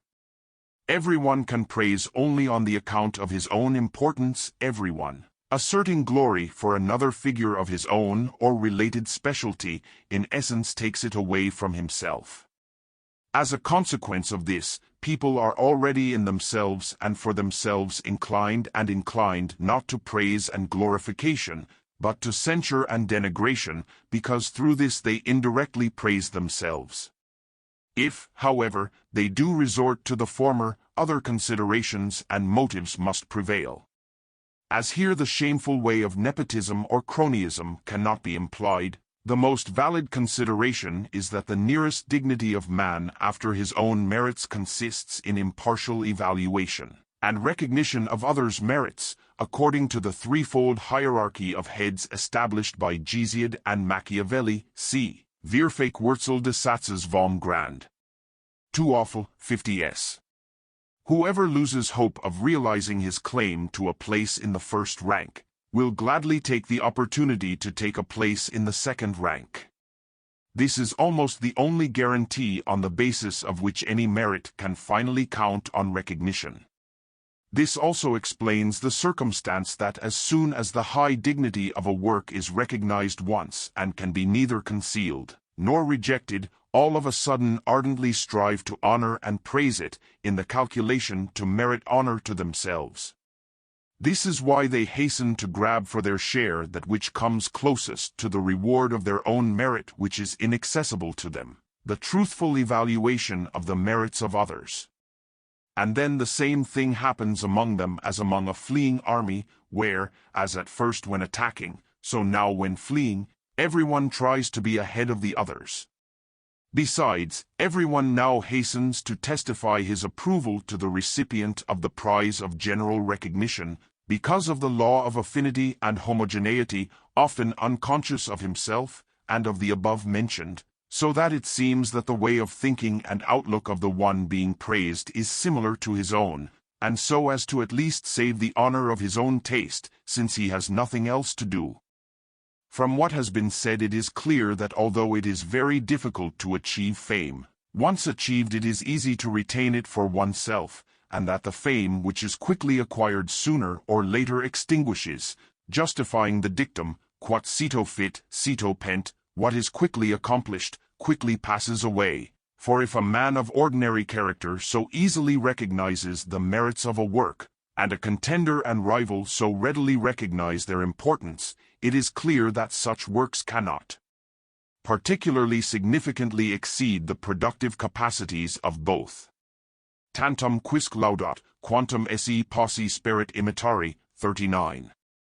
In addition, for the sake of the mentioned law of homogeneity, the rapid onset of fame constitutes a suspicious sign. It is precisely the direct approval of the crowd.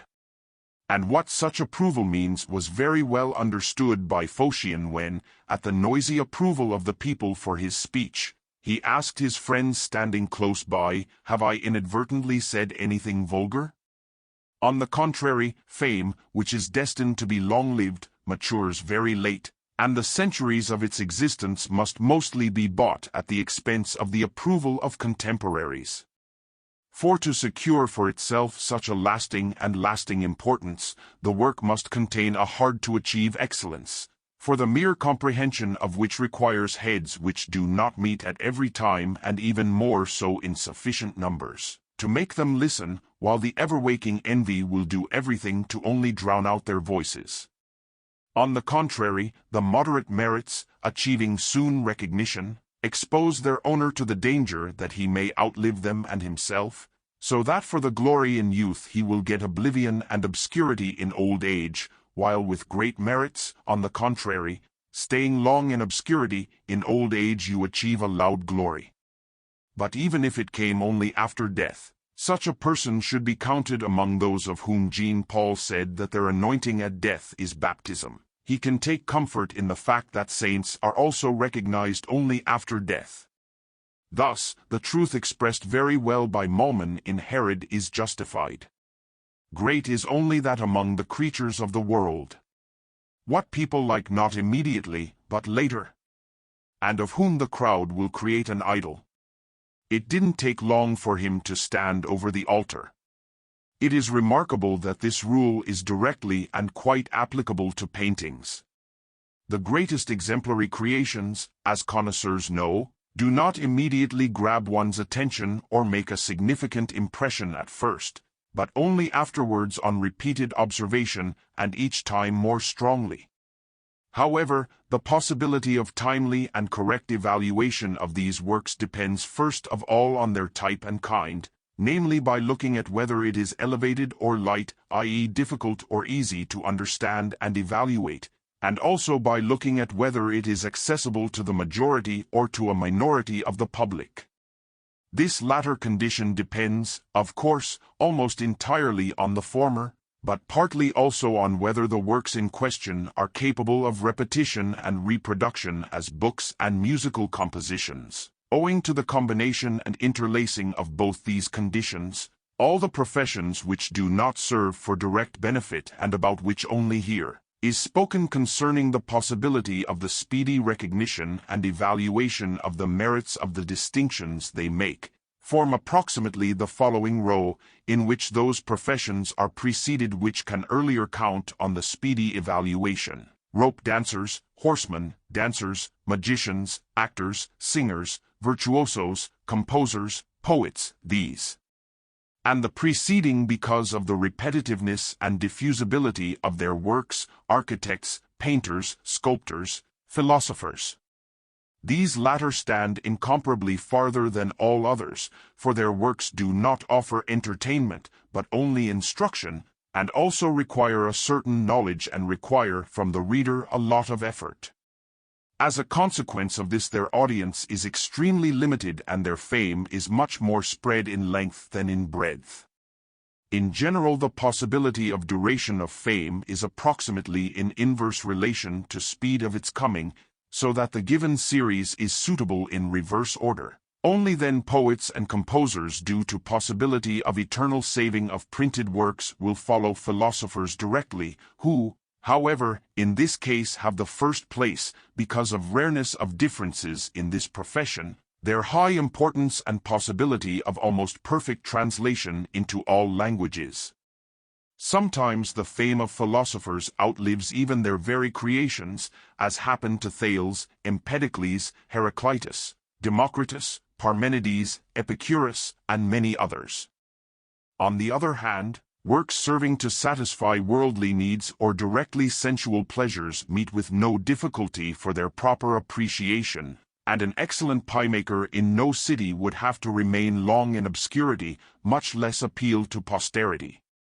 To the rapidly advancing type of fame we should also include false, i.e. artificial fame of a work, created and set on its feet, in the correct calculation of the inability of the crowd to judge correctly, by unjust praise from good friends, bribed critics, a hint from above, and an entreaty from below.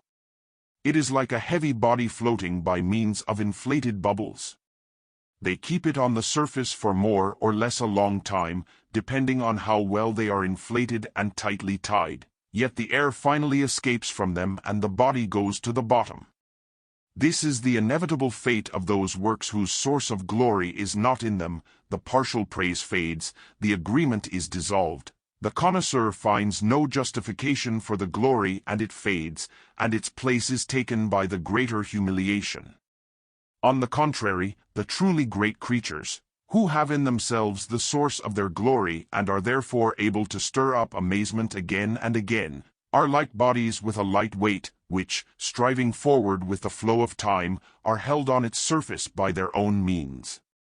In the entire history of literature of ancient and modern times there is no other example of such false glory, which fell to the share of Hegelian philosophy. Nowhere and never has anything quite so bad, palpably complicated, foolish, and even obviously meaningless, and even more utterly repulsive and sickening in its execution, been glorified and passed off with such outrageous impudence and with such persistent slow-wittedness as the highest wisdom, and the most magnificent thing the world has ever seen, as it happened to this thoroughly and utterly unworthy philosophy. Needless to say, it happened in full view of everyone and in broad daylight.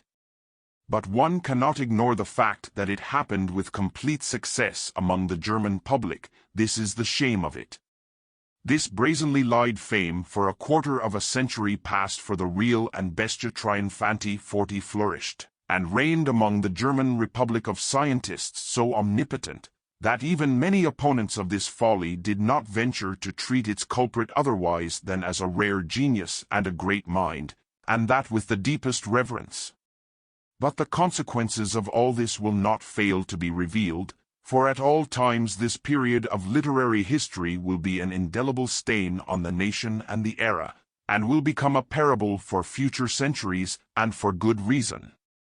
Of course, however, every age, as well as every individual, is free to praise the bad and despise the good, but nemesis will befall both the one and the other, and will not delay to break through the hour of shame. At that time, when the choir of corrupt collaborators, following a premeditated plan, were fanning and spreading the glory of the murderous philosopher and his vile nonsense, one would have understood, if they had been more circumspect in Germany, that the mode and manner of praise was not from the intention, but from the meaning. For they poured out in immeasurable abundance to all 4 countries of the world, pouring out of wide-open throats without restraint or reservation, without rest or measure, as long as there were enough words. And, not content with their own polyphonic hymn, these clackers, standing in rows and rows, fearfully stalked out every tiny speck of unbribed praise from others, carefully picked it up, and heaved it into the air.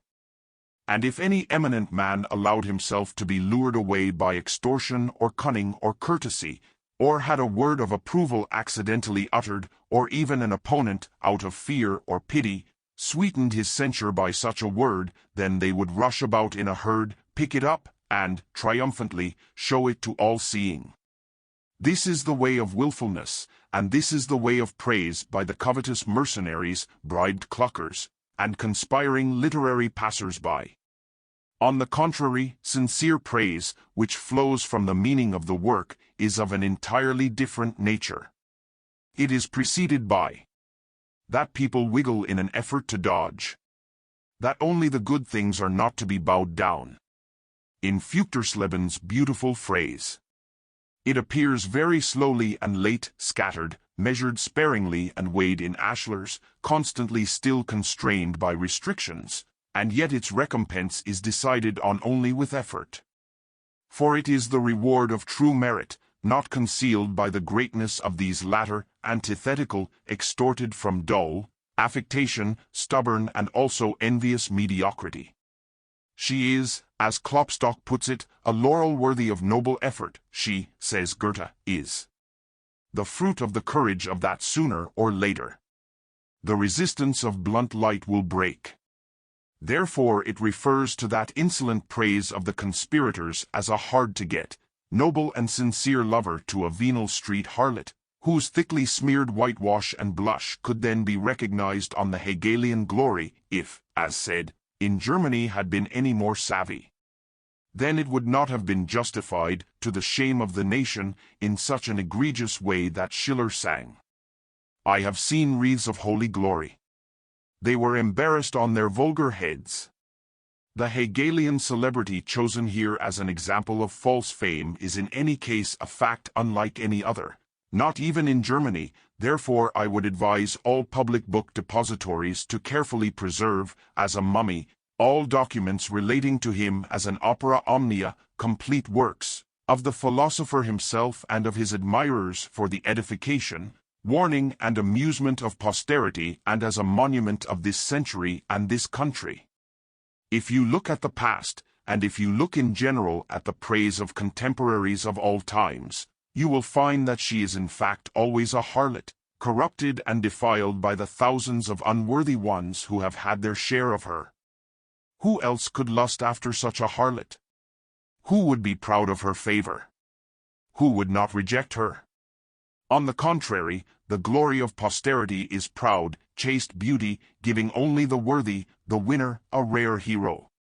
At the same time it is possible to conclude from this, how this problem should be put in two-legged human race. It takes a human age and even the whole centuries, until from hundreds millions of people will assemble a handful of heads capable to distinguish good from bad, true from false, gold from copper, which are called therefore the court of posterity. In addition, this court must also be favorable to the fact that in it the implacable envy of mediocrity and deliberate flattery of meanness are silenced, so that the reasonable opinion finally gains the right to vote. And do we not see how at all times, because of these unfortunate qualities of the human race, great geniuses, whether in poetry, philosophy, or the arts, stand alone, like disconnected boggiters, alone enduring a dubious struggle against the onslaught of whole hordes? For the rudeness, stupidity, perversity, silliness, and animalism of the vast majority of the human race are forever fighting them in everything, forming those hostile hordes which finally defeat them. Whatever these isolated bogeymen have produced, all of it is acknowledged with difficulty, evaluated late and only by authority, and easily brushed aside again in the background. The phony, the banal, the absurd that appears on the market speaks more clearly and understandably to the soul of this great majority, and this is why it mostly holds the battlefield for itself. And let the critic stand before them and cry out, like Hamlet, showing his unworthy mother two portraits, "Where are your eyes? Where are your eyes? Ah! They have no eyes." When I observe people enjoying the creations of great masters, and notice the manner of their approval, I think of monkeys trained for so-called comedy, who, though they gesticulate quite tolerably in a human way, still betray the absence of the true inner meaning of these gestures and thus reveal their irrational nature. As a consequence of all this, the common expression that such and such is above his age is reduced to the fact that he is generally above the human race, which is why he can only be understood and recognized by those who themselves are already significantly elevated above the level of ordinary ability. But such people are too rare to be present in any significant number at any one time. Consequently, if fate does not favor such an outstanding person in this respect, then he will not be recognized by his age, i.e., he will remain without importance until gradually, over time, there are enough voices of rare people who are able to understand and appreciate an outstanding work of the highest kind. This is what posterity calls, man stood above his age, instead of saying above humanity. Humanity, on the other hand, is always happy to lay its blame on a single century.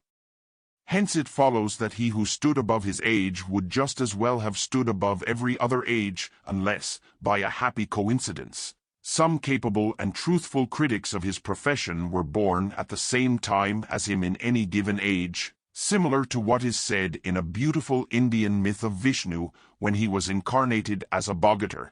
At the same time Brahma also came down to earth to praise his exploits.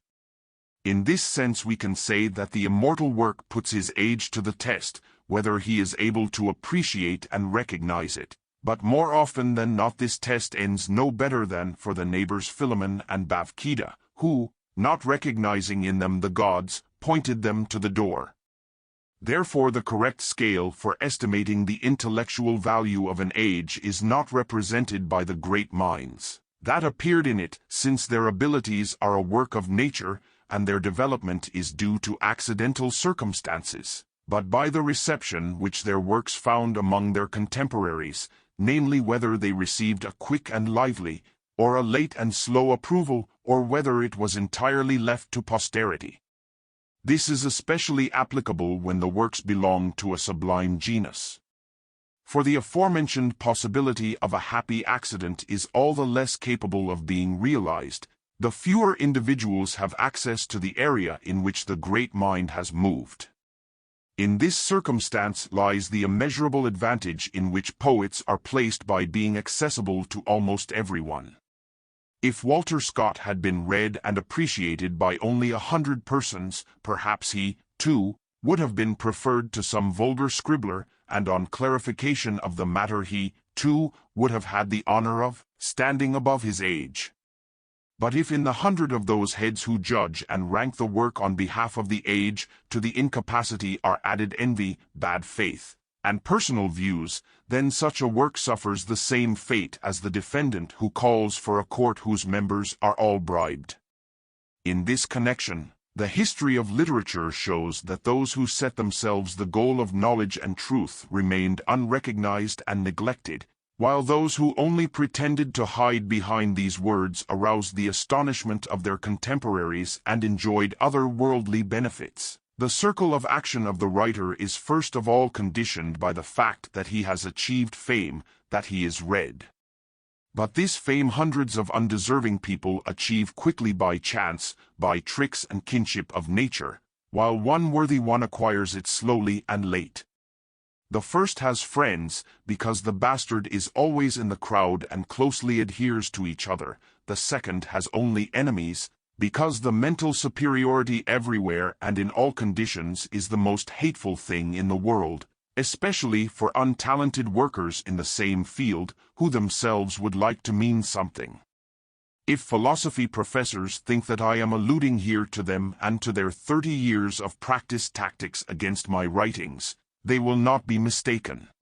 If things are put together in this way, the main condition for producing something great that will outlast its generation and its age is to pay no attention either to its contemporaries, or to their opinions and views and the praise and censure arising from these latter. This condition, however, appears every time of its own accord, as soon as all the others have flocked together, and it is a blessing. If someone, having made a great creation, would take into account the common opinion or the judgment of his fellow workers, they would at every step lead him astray from the true road. Therefore, whoever wishes to stand before posterity must shun the influences of his time, but in return, of course, must also renounce the influence of his own time and be ready to buy the glory of the ages at the price of the praise of his contemporaries. When some new, paradoxical, and therefore contradictory basic truth appears in the world, it is constantly and persistently opposed everywhere, and even then it is rejected when it is already shaken and almost convinced. In the meantime it continues to act in silence and, like acid, eats everything around it until the foundations are shaken. Then a crackle sounds, the old delusion collapses, and suddenly, like a naked monument, a new building of thought is erected amid general acceptance and amazement. Of course, all this is usually done very slowly. For the one who is worth listening to is usually only noticed by people when he is no longer there, so that the cry of "Here, here!" 41 is heard after the speaker has stepped down from the podium. On the contrary, works of ordinary character have a better share. They appear in connection with the course and the general educational structure of their age, and therefore are closely connected with the spirit of the time, i.e., just with the views prevailing in it, and are adjusted to the needs of the moment. Therefore, if only they have some merit, they are recognized very quickly and as capturing the epoch of education of their contemporaries, They will quickly find participation, they are given due justice, and often even more than justice, but they still give little material for envy, for, as it is said, tantum quisque laudat, quantum esse posse sperit imitari. But those extraordinary creations, which are destined to belong to the whole of humanity and to live for centuries, are far ahead of their time and therefore alien to his spirit and educational era. They do not belong to him, they do not capture his frame of mind, and therefore are of no interest to those embraced by that frame. They belong to another, higher level of education and belong to another, lying ahead of time. Therefore, no justice has been done to them yet, they are not known what to do with them, they are left alone to continue their turtle-like movement. After all, the worm does not see the bird in the sky. The number of books written in any language relates to the number of those that will actually form part of its permanent literature, roughly as 100,000 to 1. And what fate is to be suffered by these latter, until they, bypassing these 100,000, reach the place of honor that belongs to them? They are all the work of extraordinary and resolutely outstanding heads, and therefore peculiarly different from the others, which sooner or later will be discovered. We should not think that this order and course of things will ever improve. The unfortunate characteristics of the human race, though they take a slightly modified form in each generation, remain essentially the same at all times. Excellent minds seldom make their way in life, because they will be fully and truly understood only by their kindred minds. Since on the way to immortality of the multitude of millions only one can walk, he will of necessity be completely alone, and his journey to posterity he will have to make through a terribly desert country, similar to the Libyan desert, of the impressions of which, as is known, no one can form an idea, except those who have seen it. Nevertheless, I recommend above all not to take heavy luggage on the road, or else many things would have to be thrown away on the way. Always remember the saying of Balthasar Gracian, lo bueno, es I breve, dos veces bueno, which is generally and especially recommended to Germans. Great minds are in the same relation to the brief span of their lives as grand buildings are to the cramped square on which they are placed.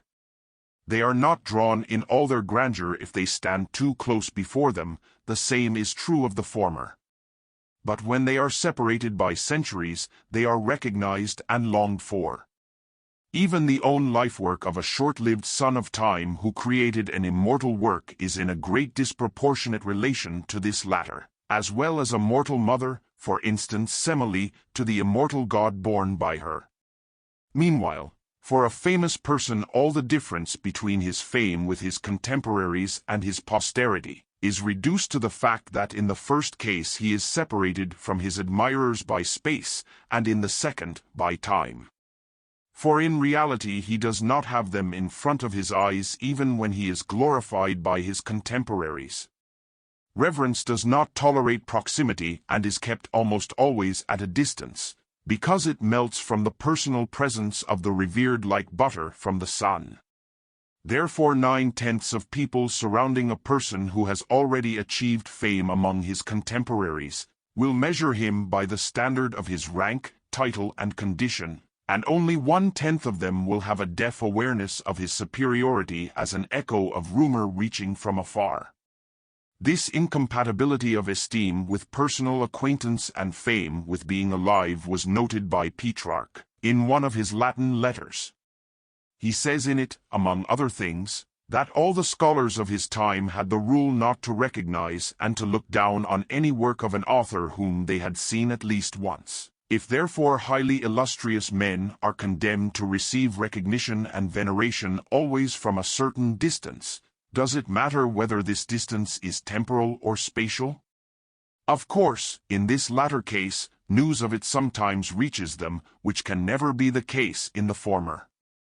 But, however, a man who has rendered true and great merit and distinction can always confidently anticipate his glory with posterity, and be glorified by it. Yes, he who gives birth to a really great idea is already, at the moment of its conception, Imbued with a connection with future generations, he feels thereby the extension of his existence into the ages, and thus lives both for posterity and with posterity.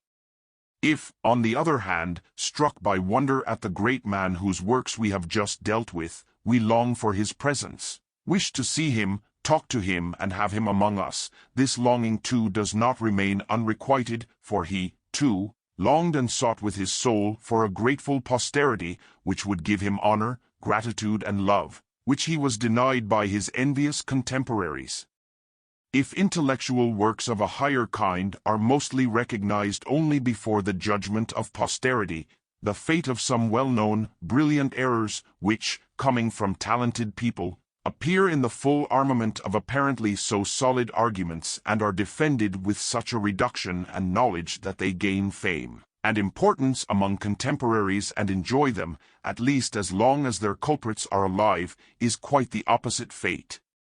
Such are some false theories, erroneous verdicts and refutations, and works of poetry and art in a false taste or pretentious manner, adapted to the prejudice of the times.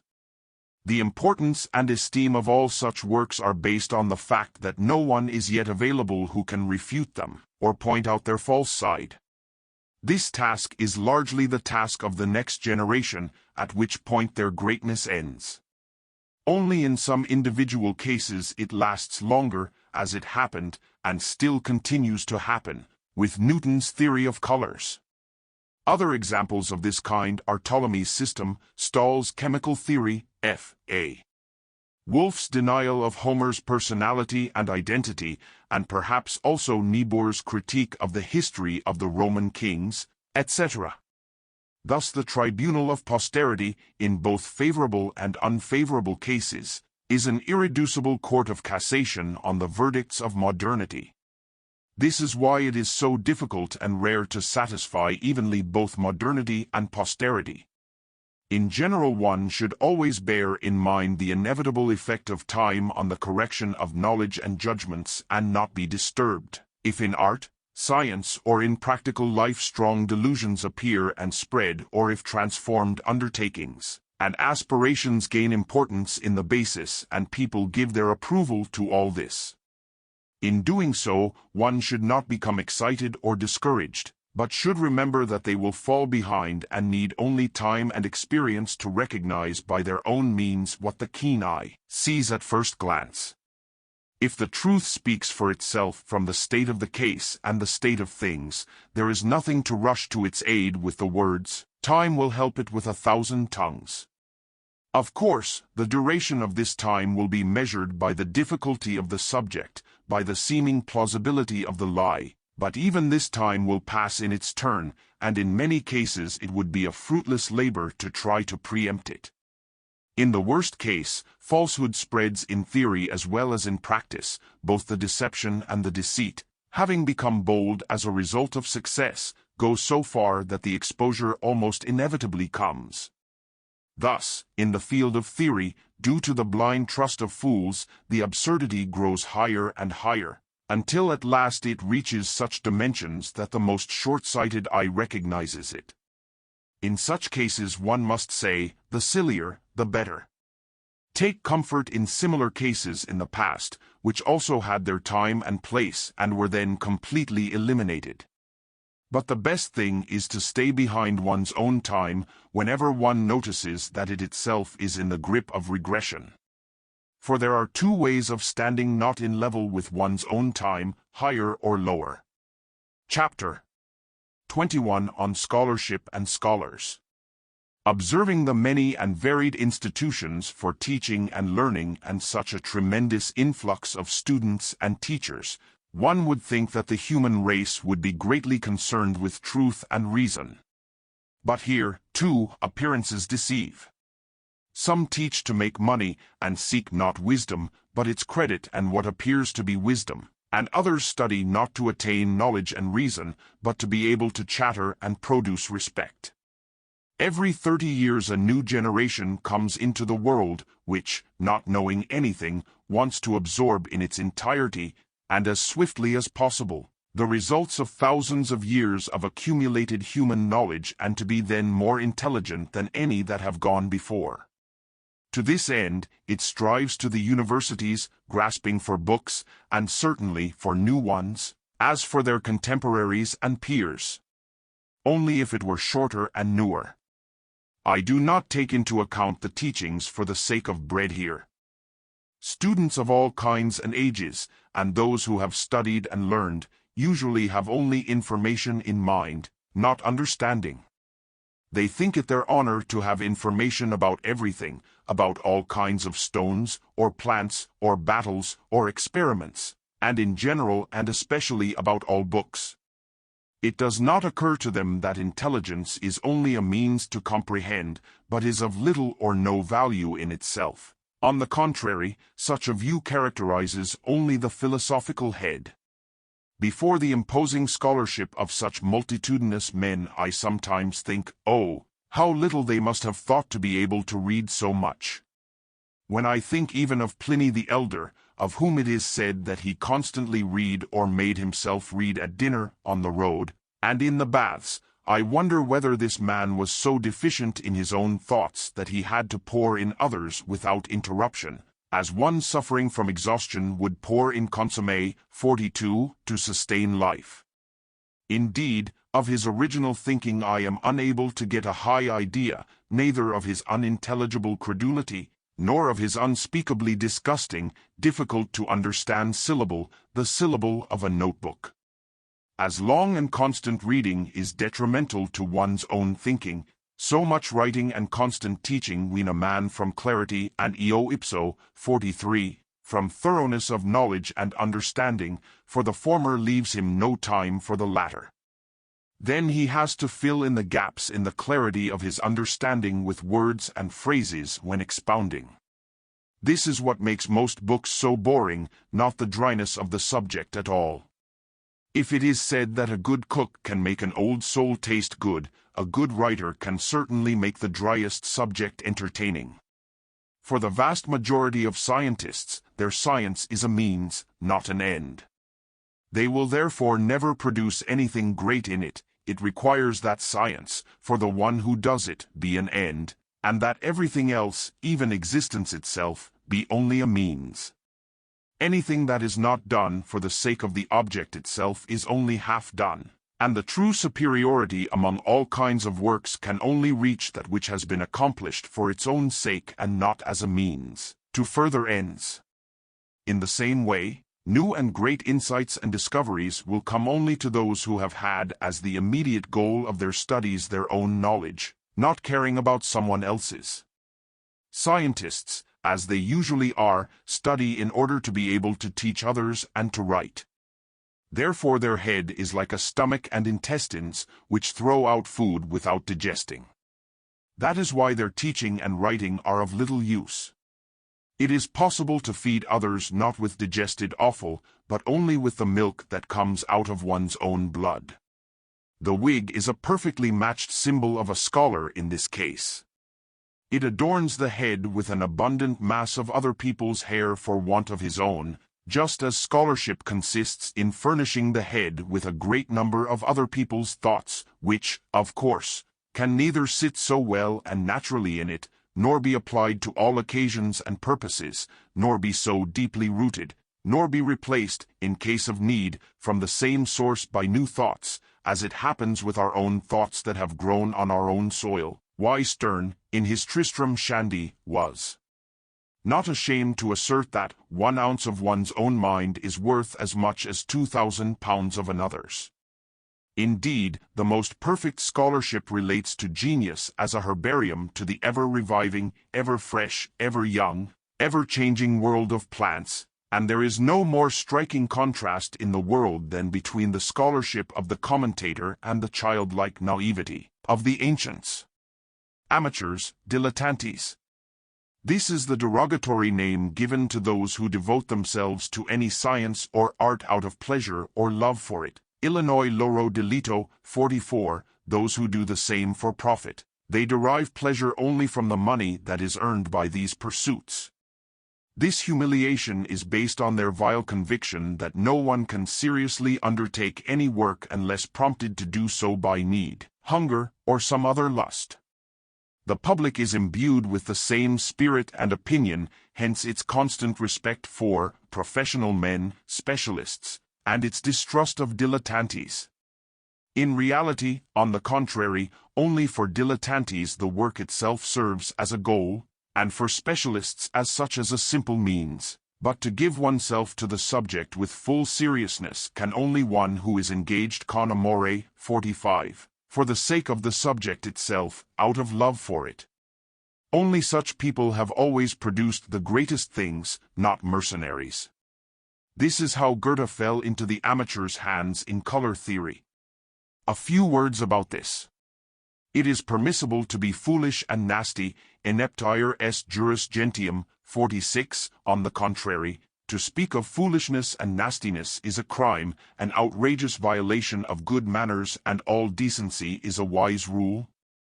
However, I must leave it off this time in order to speak to the Germans in German, for I must declare that the fate of Goethe's theory of flowers is a flagrant proof of either unscrupulousness, or the utter lack of critical faculty in the German scientific world, or perhaps both these noble qualities have been impressed upon each other in the process.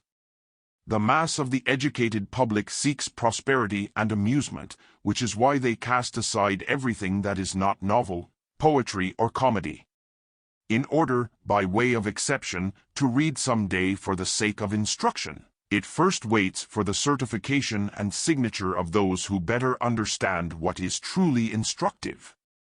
And best of all, she believes, can be judged by experts. It precisely mixes those who live the subject with those who live for their subject, although it is rare that they are the same people. Even Diderot noted that those who teach science are not always those who understand it and are seriously engaged in it, because they have no time left for teaching. Those first ones only live off science, to them it is no more than a good cow supplying them with oil. If the greatest genius of a nation has devoted his life to the study of a subject, as Goethe did to the theory of colors, and his teachings do not go, it is the duty of the governments that maintain the academies to commission them to investigate the matter through a special commission, as they do in France and with less important questions. Why, then, are these pompous academies in which so many fools sit and boast? Important new truths rarely come from the academies, therefore they should at least be able to evaluate important works and speak of them ex officio, 47. The German scholar is too poor to afford to be conscientious and honest. To wriggle, to wiggle, to adapt, to deny his convictions, to teach the wrong thing and write the wrong thing, to grovel, to flatter, to form parties and buddy circles, to take into consideration ministers, the powers that be, companions, students, booksellers, reviewers, in short, to pay attention to everything before the truth and the merits of others. This is his custom and method. Through this he mostly turns into a cautious prankster. As a consequence of this, in German literature in general and in philosophy in particular, bad faith has gained such predominance that, one hopes, it will soon reach the point where it, being already incapable of deceiving anyone, will become ineffective. However, in a scholarly republic everything is the same as in other republics. They love a simple, unintelligent person who quietly goes his own way and does not try to be smarter than others. And against the eccentric, outstanding heads, as against those threatening danger, they unite and have on their side the majority, and what a majority! Comparing in general, in the Republic of Scientists everything goes like in the Mexican Republic, where everyone tries only for personal benefits, achieving only for himself a position and power and not caring at all about the whole, which dies through it. Similarly, in a Republic of Scholars, everyone tries to promote his own importance in order to make a position for himself. One thing they all agree on is to prevent a really outstanding person from being promoted if he is equally dangerous to everyone. It is easy to see how this affects the course of science itself. There is a well-known antagonism between professors and independent scientists, which can be explained by the antagonism between dogs and wolves. Professors, by their position, have great advantages to gain fame with their contemporaries. On the contrary, independent scholars have more advantages in their position to gain fame with their contemporaries, for this requires, in addition to other very rare conditions, a certain amount of leisure and independence. Since it usually takes a long time for the public to figure out which of them to distinguish with attention, they and others can act along with each other. Generally speaking, the professor's stable food is most suitable for burping cud. On the contrary, those who get their prey from nature's hands feel better in the open air. The greatest part of human knowledge in general and of every kind exists only on paper, in this paper memory of mankind. Only a tiny part of it actually lives on in some heads at any given period of time. This depends especially on the brevity and unreliability of life, as well as on people's sluggishness and passion for pleasures. Each rapidly passing generation takes from human knowledge only what it needs. Most scholars are very superficial. This generation soon dies out. It is followed by a hopeful but ignorant new generation, which has to learn everything again from the beginning. This generation also takes as much knowledge as it can grasp and as it will need on its short journey, and in turn it too disappears. How bad, therefore, would it be for human knowledge if writing and printing did not exist? Libraries are therefore the faithful and indelible memory of the human race, whose individual members possess it to an imperfect and limited degree. That is why most scholars are as reluctant to allow their knowledge to be tested as merchants are to test their trading books. Human knowledge is immeasurable in all directions, and of that which is worthy of knowledge no one alone can know even 1,000th part. In accordance with this, the sciences have reached such a wide scope that he who would like to do something in them must deal only with a very special branch, not caring about all the others. Then he will stand above the profane in his specialty, but in all other respects he will be just as profane. If to this we will join more and more frequent neglect of ancient languages, which study does not make sense half of all, which makes humanitarian education disappear, then we will soon see scientists who outside their specialty will be the purest donkeys. In general, such an exceptionally specialized scientist is likened to the factory worker who spends his whole life only preparing a certain screw, hook or handle for a certain tool or machine, in which, of course, he achieves incredible virtuosity. A specialist in the same way can be compared to a man who lives in his own house and never goes out. In his own house, he knows everything, every corner, every beam, every step, just as Victor Hugo's Quasimodo knew Notre Dame Cathedral, but outside, everything is alien to him. On the contrary, a true humanistic education requires inevitably a multifaceted view, hence, for a scholar, in the highest sense of the word, some comprehensive knowledge is in any case necessary. Whoever wants to be finally a philosopher must combine in his head the most distant and opposite ends of human knowledge, for where else will they come together? The primary minds will never become specialists. As such, the whole of existence is put to them as a problem, and each of them gives to mankind, in one form or another, new conclusions and conclusions about it in one way or another. For the name of genius can be earned only by one who takes as the subject of his research the whole and great, the essence and generality of things, and not by one who works all his life to clarify some particular relation of things to each other. The elimination of Latin as the common international language of scholars, and the subsequent petty citizenship of national literatures is the true misfortune of European science. Only with the help of the Latin language could there be a common European scholarly public, to the aggregate of which every newly appearing work was addressed. Besides, the number of really thinking and capable of right judgment in all Europe is already so insignificant that their beneficent influence, is infinitely weakened by the fact that their common forum is further fragmented and dissociated by the boundaries of language. And the translations fabricated by literary artisans, at the choice of the publishers, represent a poor surrogate of the general scholarly language. That's why the philosophy of Kant, after its brief outburst, got bogged down in the mire of the helpless German criticism, while in the same mire that was presented as knowledge by Fichte, Schelling, and even Hegel lived vividly. That's why Goethe's theory of flowers did not find a fair assessment. That is also why I have gone unnoticed. That is why so capable and sensible English nation is still humiliated by the most shameful hypocrisy and guardianship of the clergy.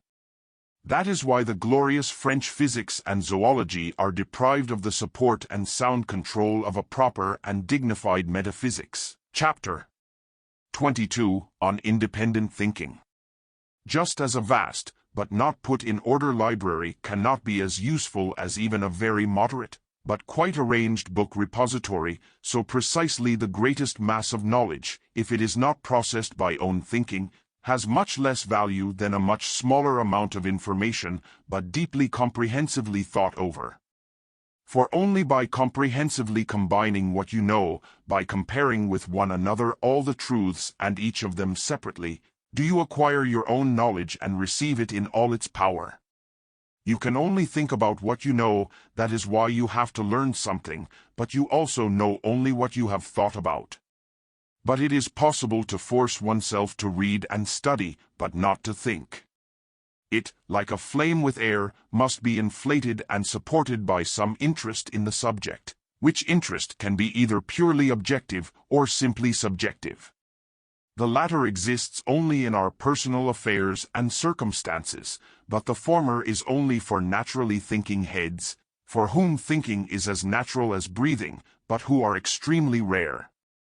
The difference between the action on the mind of independent thinking, self-thinking, and reading is incredibly great, so the initial difference of heads, looking at whether they are directed to one or the other, is even greater. Reading precisely imposes on the mind such thoughts which, according to the mood and direction of the moment, are as foreign and unrelated to it as the seal to the sealing wax on which it leaves its imprint. In this case, the mind experiences a complete compulsion from outside to think about this or that, to which it just has neither inclination nor motivation.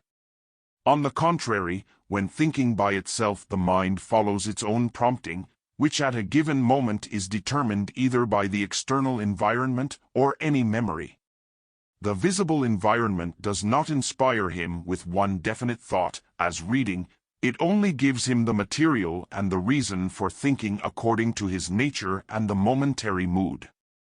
Constant reading deprives the mind of any elasticity, as constant pressure takes it away from the spring, and the surest means of not having his own thoughts is in every free minute to immediately grab hold of a book.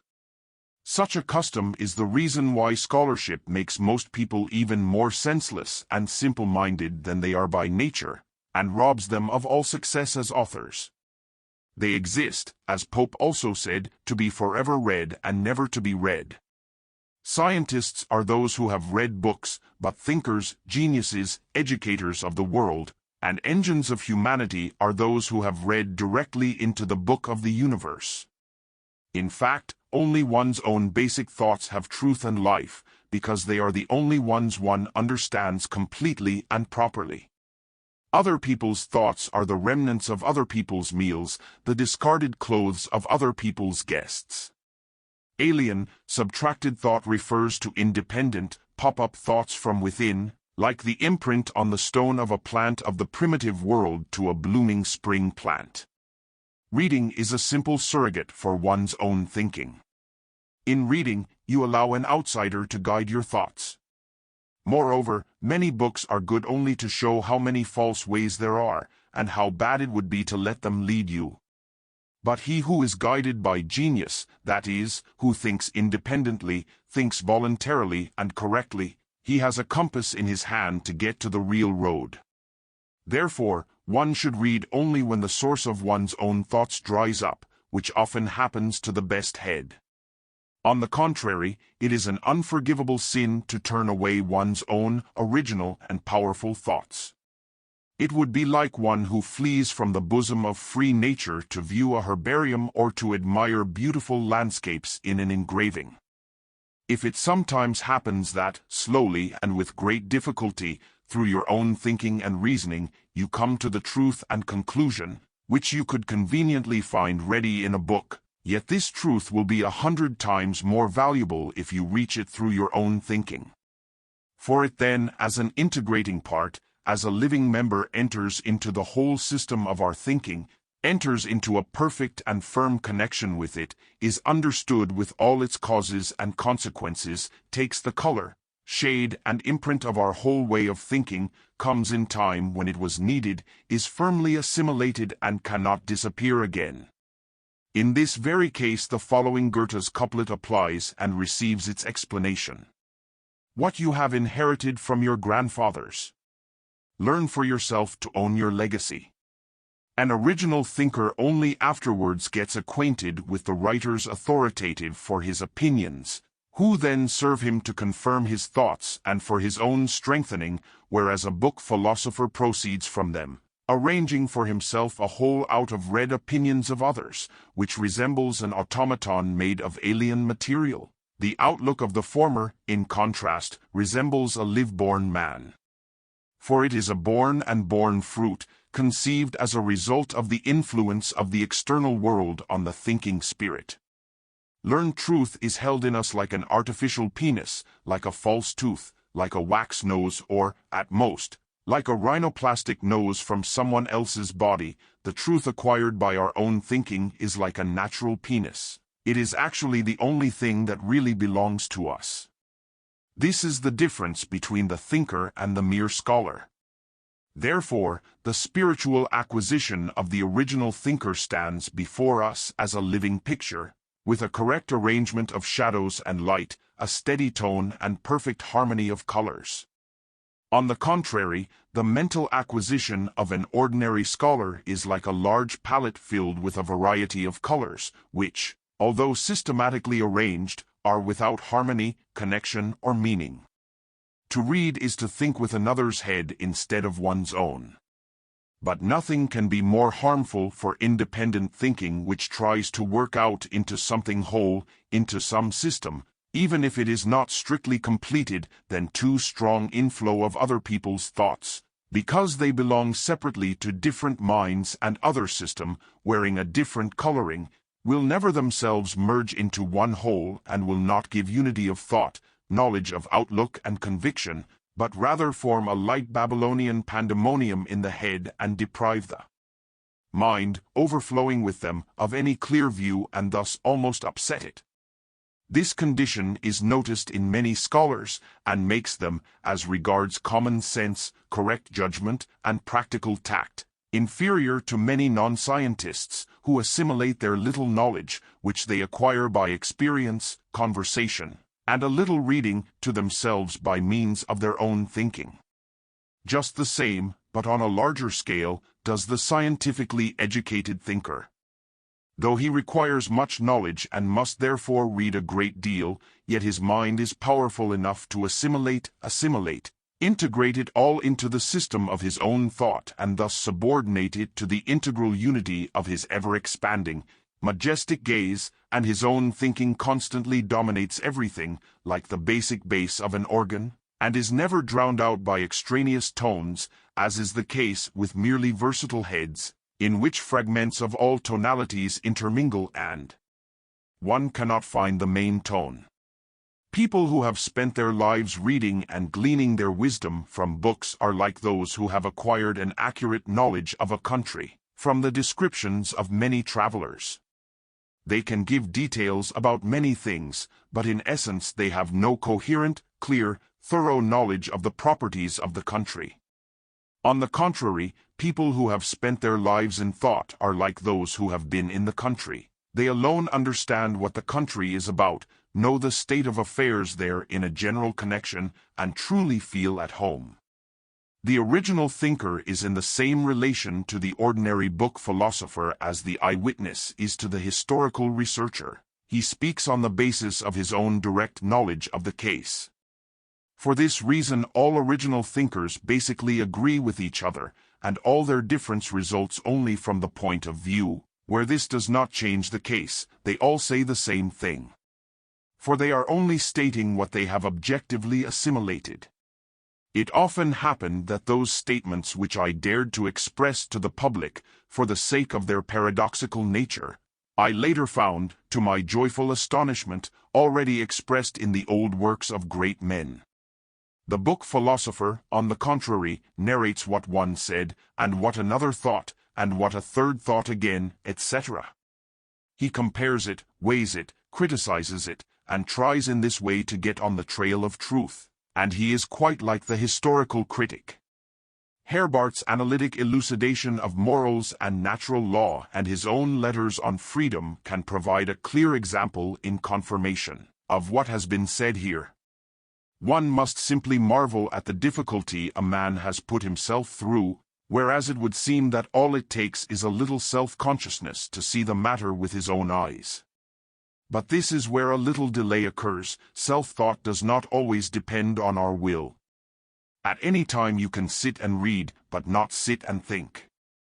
It is exactly the same with thoughts as with people. They cannot be summoned at any time, at will, but must be waited upon to come of their own accord. Thinking about something must be established by itself as a result of the happy, harmonious coincidence of the external occasion with the inner mood and tension, and this is just the thing such people are not given. This can be verified even in thoughts concerning our personal interest. If we have to make a decision in any matter, it is not every time that we can begin to think over the grounds and then make up our minds, because it often happens that just there our reflection does not want to stop, but deviates to other subjects, and sometimes it is our aversion to such kind of cases that is to blame. In such cases we must not force ourselves, but wait until the proper mood comes by itself. It will come suddenly and repeatedly, and every time the mood arises, it casts a different light on the matter. This slow process is called the ripening of the decision. The lesson must be divided into parts, as a result of which everything previously overlooked is again taken into consideration. The aversion to the subject disappears, and the situation, being examined more thoroughly, in most cases appears much more bearable. Similarly, in the field of theory it is necessary to wait for an auspicious moment, and even the greatest mind is not always able to think by itself. That is why he prudently uses the rest of the time for reading, which, as it is said, is a surrogate of his own thinking, which gives the mind the material, and another person thinks for us, though always in a peculiar way, different from our own. Page. For this reason we should not read too much, so that our mind does not get used to the surrogate and thus wean it from its own thinking, i.e. so that it does not get used to the beaten track, and so that the course of someone else's order of thought does not alienate it from its own. Least of all for the sake of reading should be completely removed from contemplation of the real world, because this latter incomparably more often than reading gives reason and moods to their own thinking.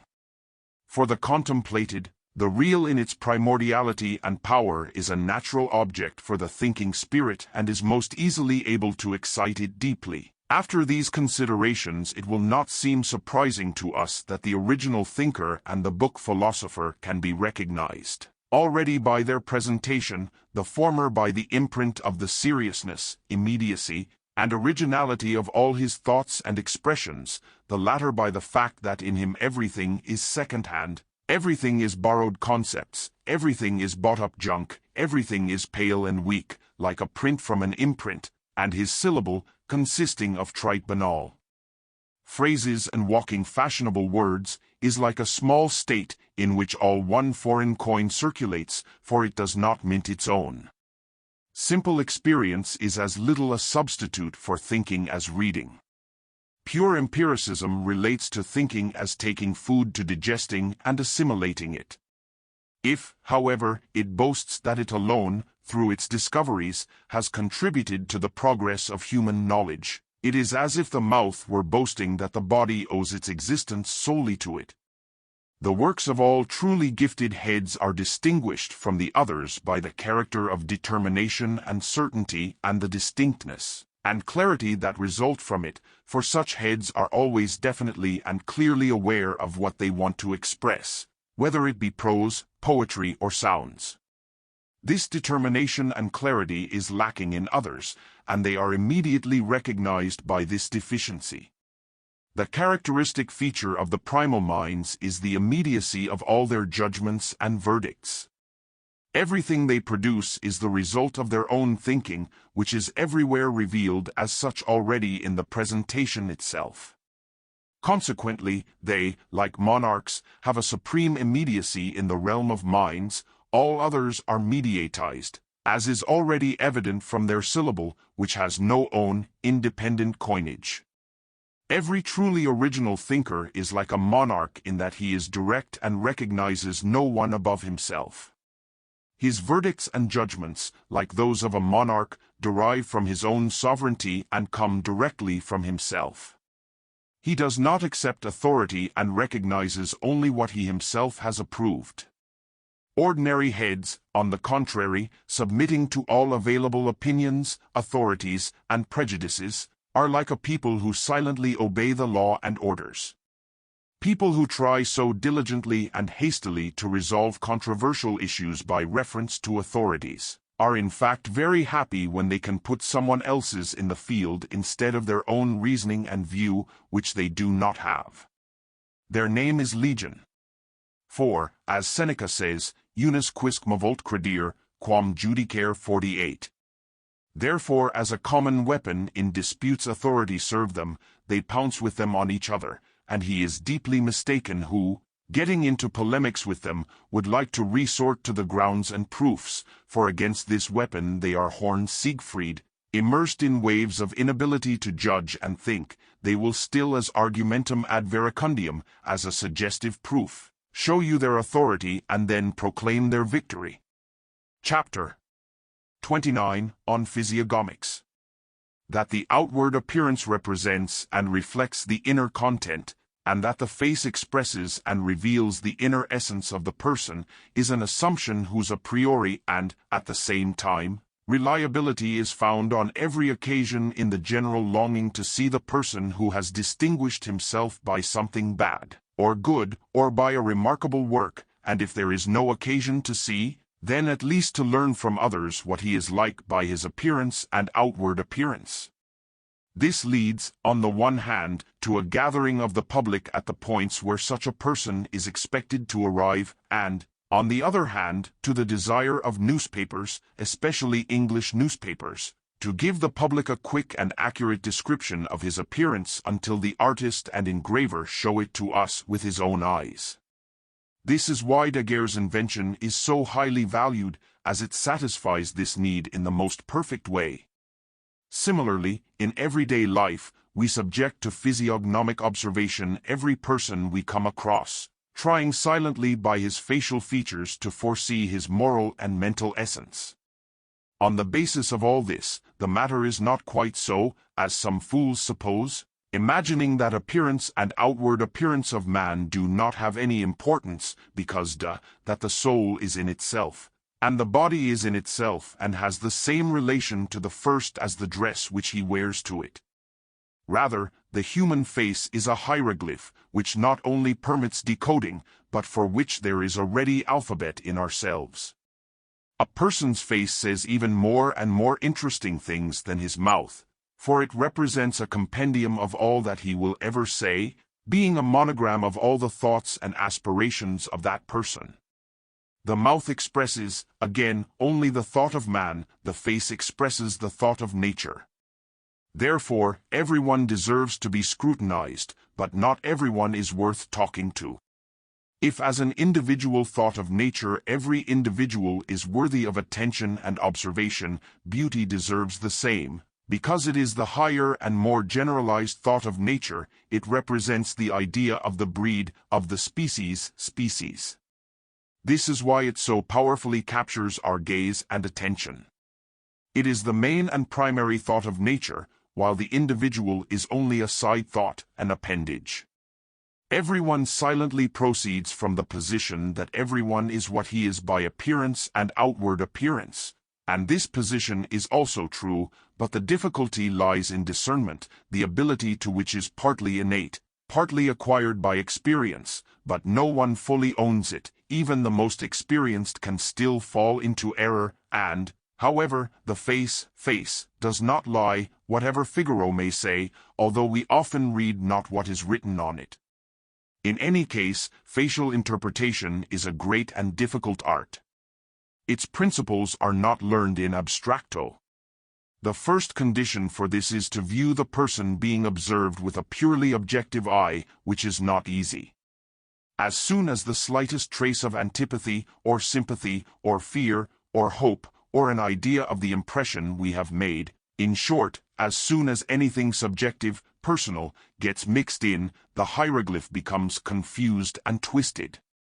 Just as the sounds of a language are only heard distinctly by one who does not understand them, otherwise the signified immediately displaces the sign from consciousness.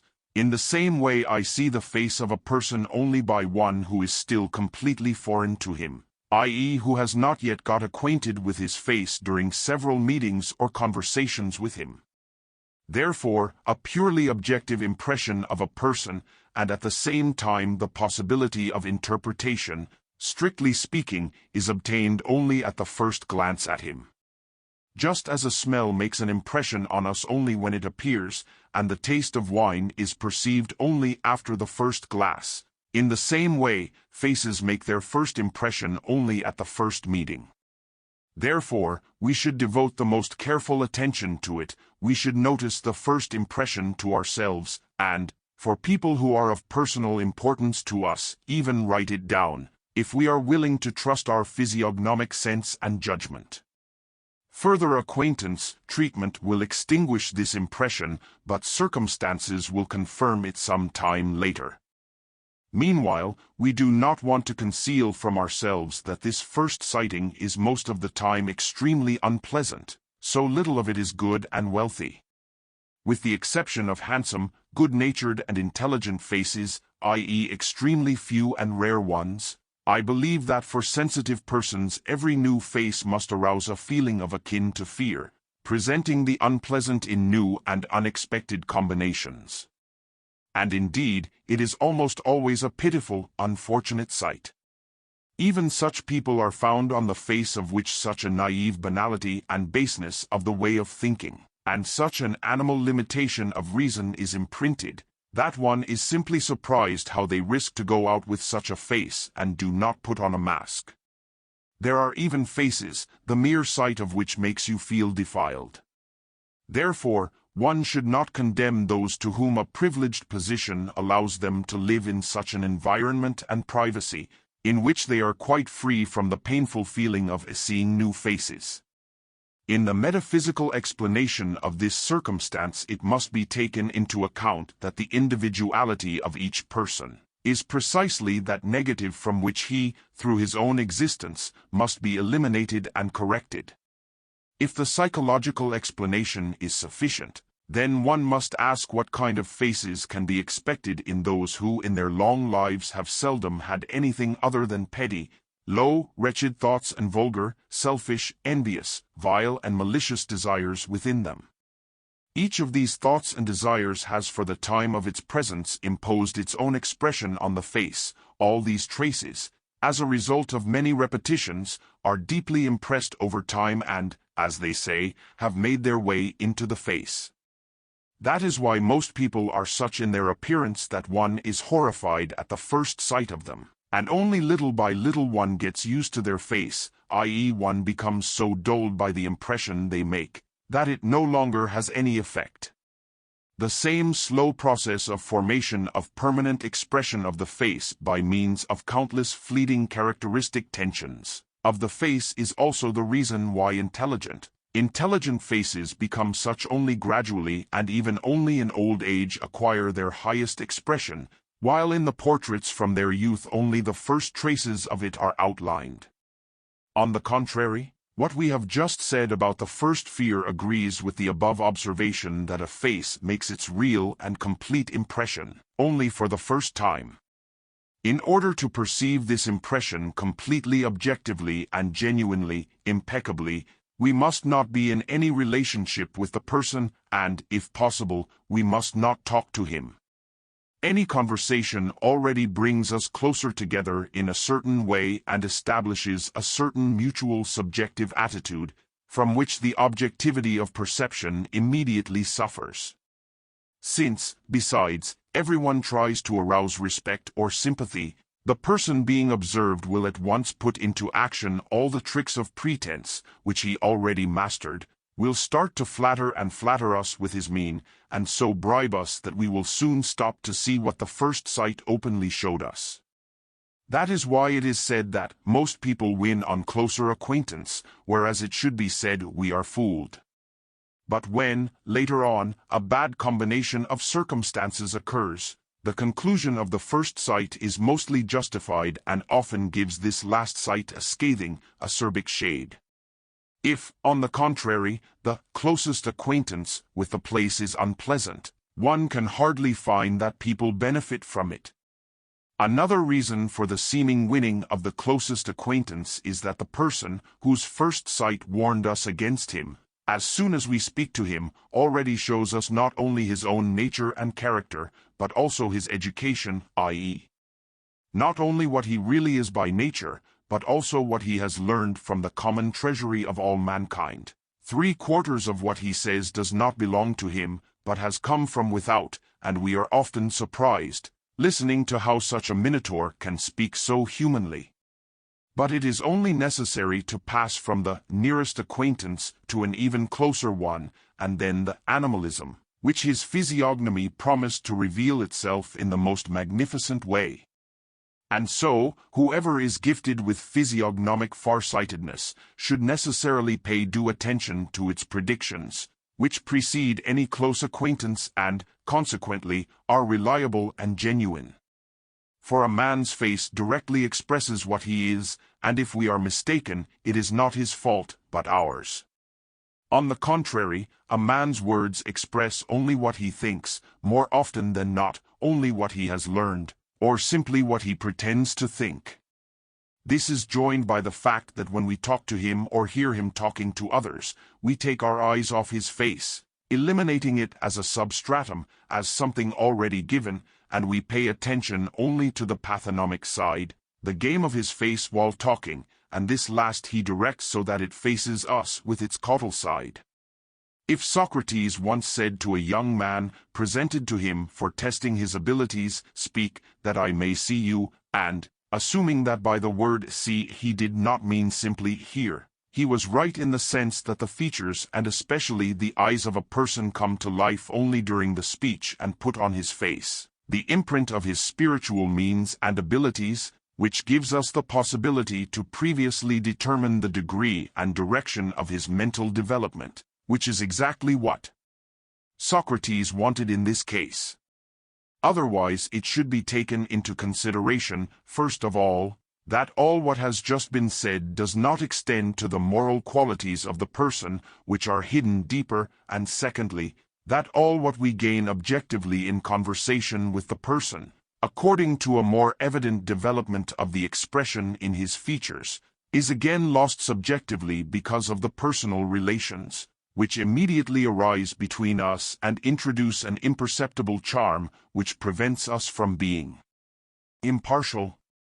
This is why, from this point of view, it would be more correct to say, "Don't speak, so that I can see you."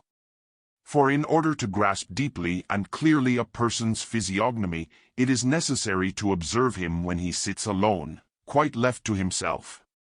All society and his conversation with another already cast on him an extraneous reflection mostly in his favor, guiding him by influence and reaction into an active state which always elevates a man.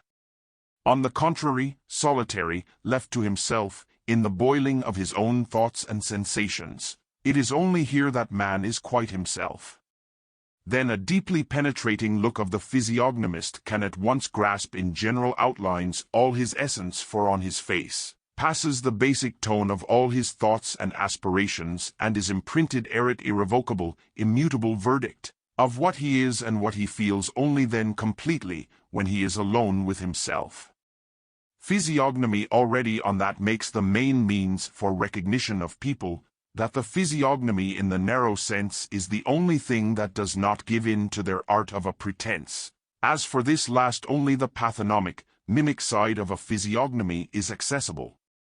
That is why I recommend to study a person when he is alone, left to himself, and before starting a conversation with him, partly because only in this case you see before yourself in a pure and genuine form the physiognomic side of the face, partly because it is only then that one can see the pure and genuine physiognomic side of the face, whereas in conversation the pathognomic side immediately reveals itself, and one resorts to the learned tricks of pretense, and partly because any, even the most fleeting personal relationship makes us biased, introducing an element of subjectivity into the evaluation. It should also be noted that in general it is much easier to unravel a person's mental abilities by physiognomic means than his moral character. The former are much more outwardly visible. They are expressed not only in the face and in the play of the face, but also in the gait and in every movement, however insignificant it may be. I believe that a dullard, a fool, and a clever man can already be distinguished from the rear. A dullard is characterized by a heavy clumsiness of all movements, stupidity puts its mark on every gesture, intelligence and reflection do the same.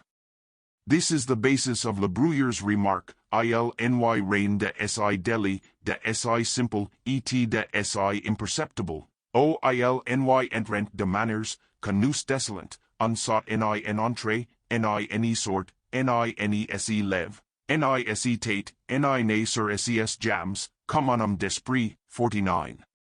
This also, to say in passing, explains the instinct sur et prompt, 50, which, according to Helvetius, helps dozens of people to recognize and avoid intelligent people. This fact in itself is based on the fact that the more and more developed is the brain and the thinner, in relation to it the spinal cord and nerves, the higher are not only the mental means, but also the mobility, the sensibility in the movements of all members, for in this case these latter are more directly and firmly controlled by the brain, whereupon every movement clearly reflects his intentions. On the whole, this circumstance boils down to the fact that the higher the animal stands on the ladder of creatures, the easier and faster it is deprived of life through damage and injury in any one point. Take, for example, frog animals, batrachier. As much as they are clumsy, sluggish and slow in their movements, so much they are not intelligent and are distinguished by an extremely tenacious survivability. This is explained by the fact that with a tiny brain they have a very thick spinal cord and nerves. In general, the functions of the brain are mainly the movements of the hands and gait, the movement of the other members, as well as the slightest of its modifications, is controlled by the brain through the nerves of the spinal cord. For this very reason arbitrary, deliberate movements cause fatigue, which, as well as pain, is rooted in the brain and not in the members, as it seems to us, why fatigue promotes sleep. On the contrary, the involuntary movements of the body, such as lungs, heart, etc., which do not flow from the brain, and therefore do not produce fatigue. Since thinking and control of the members depends on the same brain, the nature of its activity is reflected in both directions. Depending on the characteristics of the individual, stupid people move like mannequins, intelligent ones have every joint speaking. But much better than by gestures and movements, spiritual qualities are known by the face, by the shape and size of the forehead, by the tension and mobility of facial features, but most importantly by the eyes, from the dull, muddy-eyed pig's eyes, to the sparkling, effervescent eyes of genius. The gaze of the mind, even the subtlest, differs from the gaze of genius in that the former bears the imprint of service to the will, the latter is free from it. The following anecdote about Petrarch, told by Squarzafica in his biography of the poet, from the words of his contemporary Giuseppe Brivius, is therefore very probable. One day at the court of the Visconti, when Petrarch was among the guests, Galeazzo Visconti invited his son, then a boy, to point out the cleverest person among those present. After looking around carefully, the boy, to the amazement of all present, took Petrarch by the hand and led him to his father. Thus, nature distinguishes its chosen ones with such a bright seal of dignity that even children notice it. Therefore I would advise my witty countrymen, if they again have the desire to proclaim any man of a dozen for 30 years a great genius, not to choose a favorite with such a face of an innkeeper as Hegel had, on whose face was written in the most legible handwriting the name, head of a dozen, so familiar to nature. Other than with the mental, it is the case with the moral qualities, with the character of man. To unravel it by physiognomic way is much more difficult, because it, being of metaphysical nature, lies deeper, and although it is in connection with the physique and organism, but not so directly as the mind, and is not confined as the latter to any particular part or system of the body. Besides, whereas everyone, being quite content with his intellect, willingly flaunts it and tries to openly assert it on every occasion, the moral side is rarely quite freely exhibited and even more often deliberately disguised, whereby with a long practice one can attain to a perfect mastery. Nevertheless, as noted above, bad thoughts and unworthy aspirations gradually leave their traces on the face and eyes. The consequence of this is that in subjecting any man to a physiognomic evaluation we can often easily vouch that he will never produce an immortal creation, but by no means that he will not commit a great crime. Chapter 27 of Women. Sans les femmes le commencement de notre vie serait prive de secours, le milieu de plaisirs, et la fin de consolation. 51. With these few words of Joey, in my opinion, the true praise of women is better expressed than in Schiller's beautifully considered poem, Word de Frauen, designed for antitheses and contrasts. The same thing, but more pathetically, is expressed by Byron in Sardanapal. The very first of human life must spring from woman's breast. Your first small words are taught you from her lips. Your first tears quenched by her, and your last sighs too often breathed out in a woman's hearing. When men have shrunk from the ignoble care of watching the last hour of him who led them, i.e., the beginning of man's life arises on a woman's breast. Your first words you learned from her lips. Your first tears are wiped away by it, and your last sigh. All too often it strikes her hearing. When men shun low labor, surround the last hour of the one who was their leader with care. Both there and here the significance of the woman is indicated from a real point of view. The very appearance of the female figure shows that she is not destined for too much work, either spiritual or bodily. She serves the duty of life not in a real but in a suffering way, the agony of childbirth, the care of children, the subordination to her husband, for whom she must be a patient and encouraging friend. She is not made for higher sufferings, joys and powerful manifestations of strength. Her life should be quieter, more insignificant and milder than that of a man, not making her in essence happier or more unhappy. Women are already prone, adapted, to the nurturing and education of our first childhood, because they themselves are childish, feisty and short-sighted. In a word, all their life they are big children, a kind of intermediate stage between the child and the man, who is actually a man. One only has to look at a girl, how she babbles, sings and dances all day long with a child, and imagine what, in all good will, a man could do in her place. In creating the girls, nature has struck at what in the dramaturgical sense is called the crackling effect. She has abundantly provided them for a few years with beauty, attractiveness and splendor on account of the rest of their life, precisely so that during these years they could so much capture the imagination of man that he, fascinated, honestly took upon himself, in one form or another, the care of their future life, which step to induce him by simple sound reflection is not a reliable enough guarantee. Therefore, nature has provided woman, as well as any other creature of her sex, with the weapons and implements that she needs to ensure her existence, and for the time when she needs them, and she has done so with her usual thriftiness. As the female ant, after fertilization, is deprived of her wings, which are more unnecessary, and in relation to the care of her testicles even unsafe, so the woman after 2 or 3 births in most cases loses her beauty, probably for the same reason. As a consequence of this, young girls in their souls consider their domestic or handicraft occupations as a side business and even as mere amusement. They consider their only serious vocation to be love, victories, and everything that is in connection with this, such as toileting, dancing, etc. The nobler and more perfect a thing is, the later and slower it reaches its maturity. A man attains maturity of intellect and spiritual powers scarcely before the age of 28, a woman with the 18th year. But such is her intellect, quite sparingly measured. That is why women remain children all their lives, see always only the nearest, cling to the present, take the appearance of things for the essence of the matter, and prefer trivialities to the most important occupations. Thanks to reason, man does not live like an animal only in the present, but observes and discusses the past and the future, whence comes his caution, solicitude, and frequent worrying about the resulting benefits and disadvantages. Women are involved less than men, because of their weaker mind.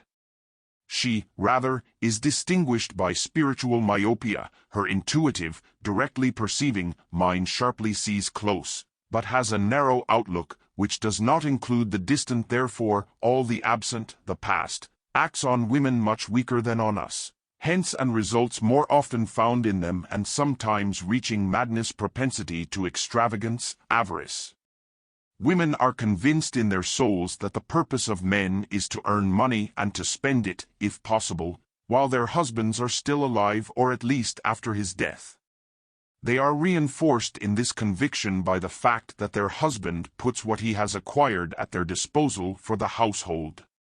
Whatever disadvantages all this entails, it does, however, have the good side that the woman is more absorbed in the present and therefore, if it is only bearable, enjoys it better, more fully, whence comes the clarity characteristic of woman, which serves her for dissipation and, if need be, also for comforting the husband who is burdened with cares.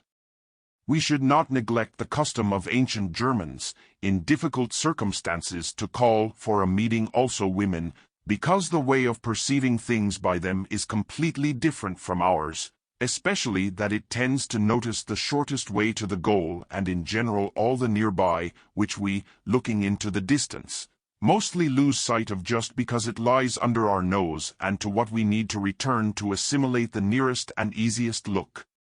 Therefore, women themselves are more sober than we are, seeing in things only what really lies in them, while we, if our passions are agitated, easily exaggerate the existing and add the imaginary. From the same source arises also that women have more compassion for the unfortunate, and therefore more humanity and participation, but they are inferior to them in justice, fairness, and honesty.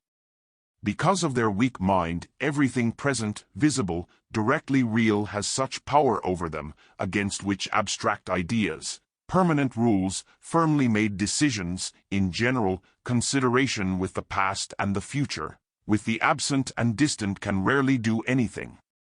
Therefore, they have the first and foremost condition of virtue, but lack the secondary condition, often a necessary instrument of it.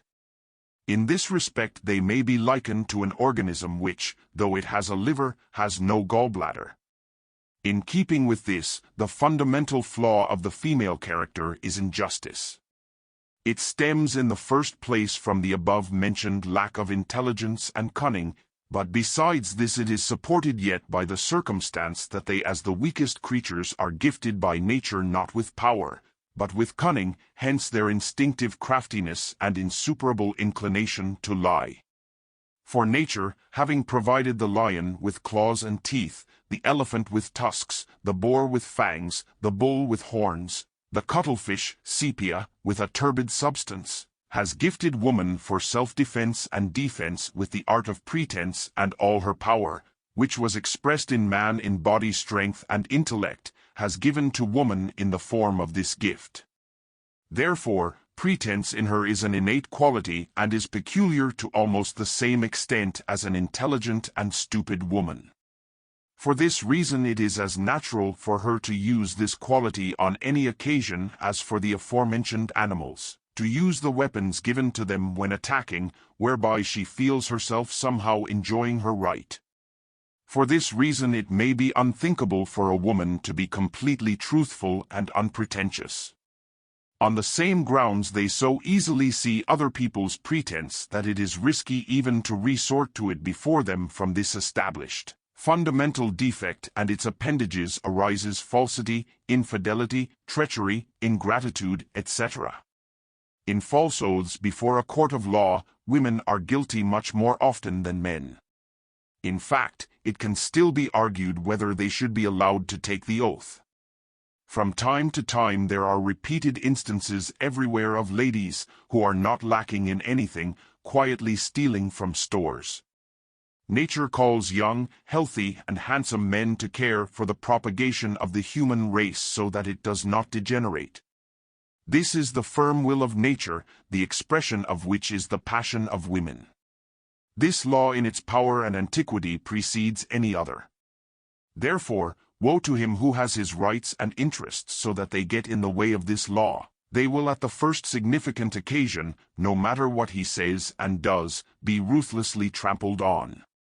For the secret, unspoken, even unconscious, but innate morality of women's states, we have the right to deceive those who, by cherishing us as individuals, suppose that they through this acquire the right to species. The properties, and therefore the good of the species, through the nearest, emanating generation, are placed in our hands and entrusted to our care, and we will take care of that good in good faith. But women are conscious of this supreme principle not at all in abstracto, but only in concreto, and have no other way of expressing it than by their actions in an appropriate case, and their conscience is more peaceful than we suppose, for in the innermost recesses of their heart they are aware that in violating their duties against the individual, they fulfill them the better in relation to the species, whose right is infinitely higher. As women exist only for the propagation of the human race, and their purpose is exhausted by this, they constantly and live more in the race than in individuals, and the affairs of the race take more seriously to their heart than individual ones. This gives to their whole being and to their actions a certain light-mindedness and in general a direction, fundamentally different from that of men, which causes so frequent and almost normal discord in marriages. Between men there is naturally a simple indifference, between women there is already a natural animosity.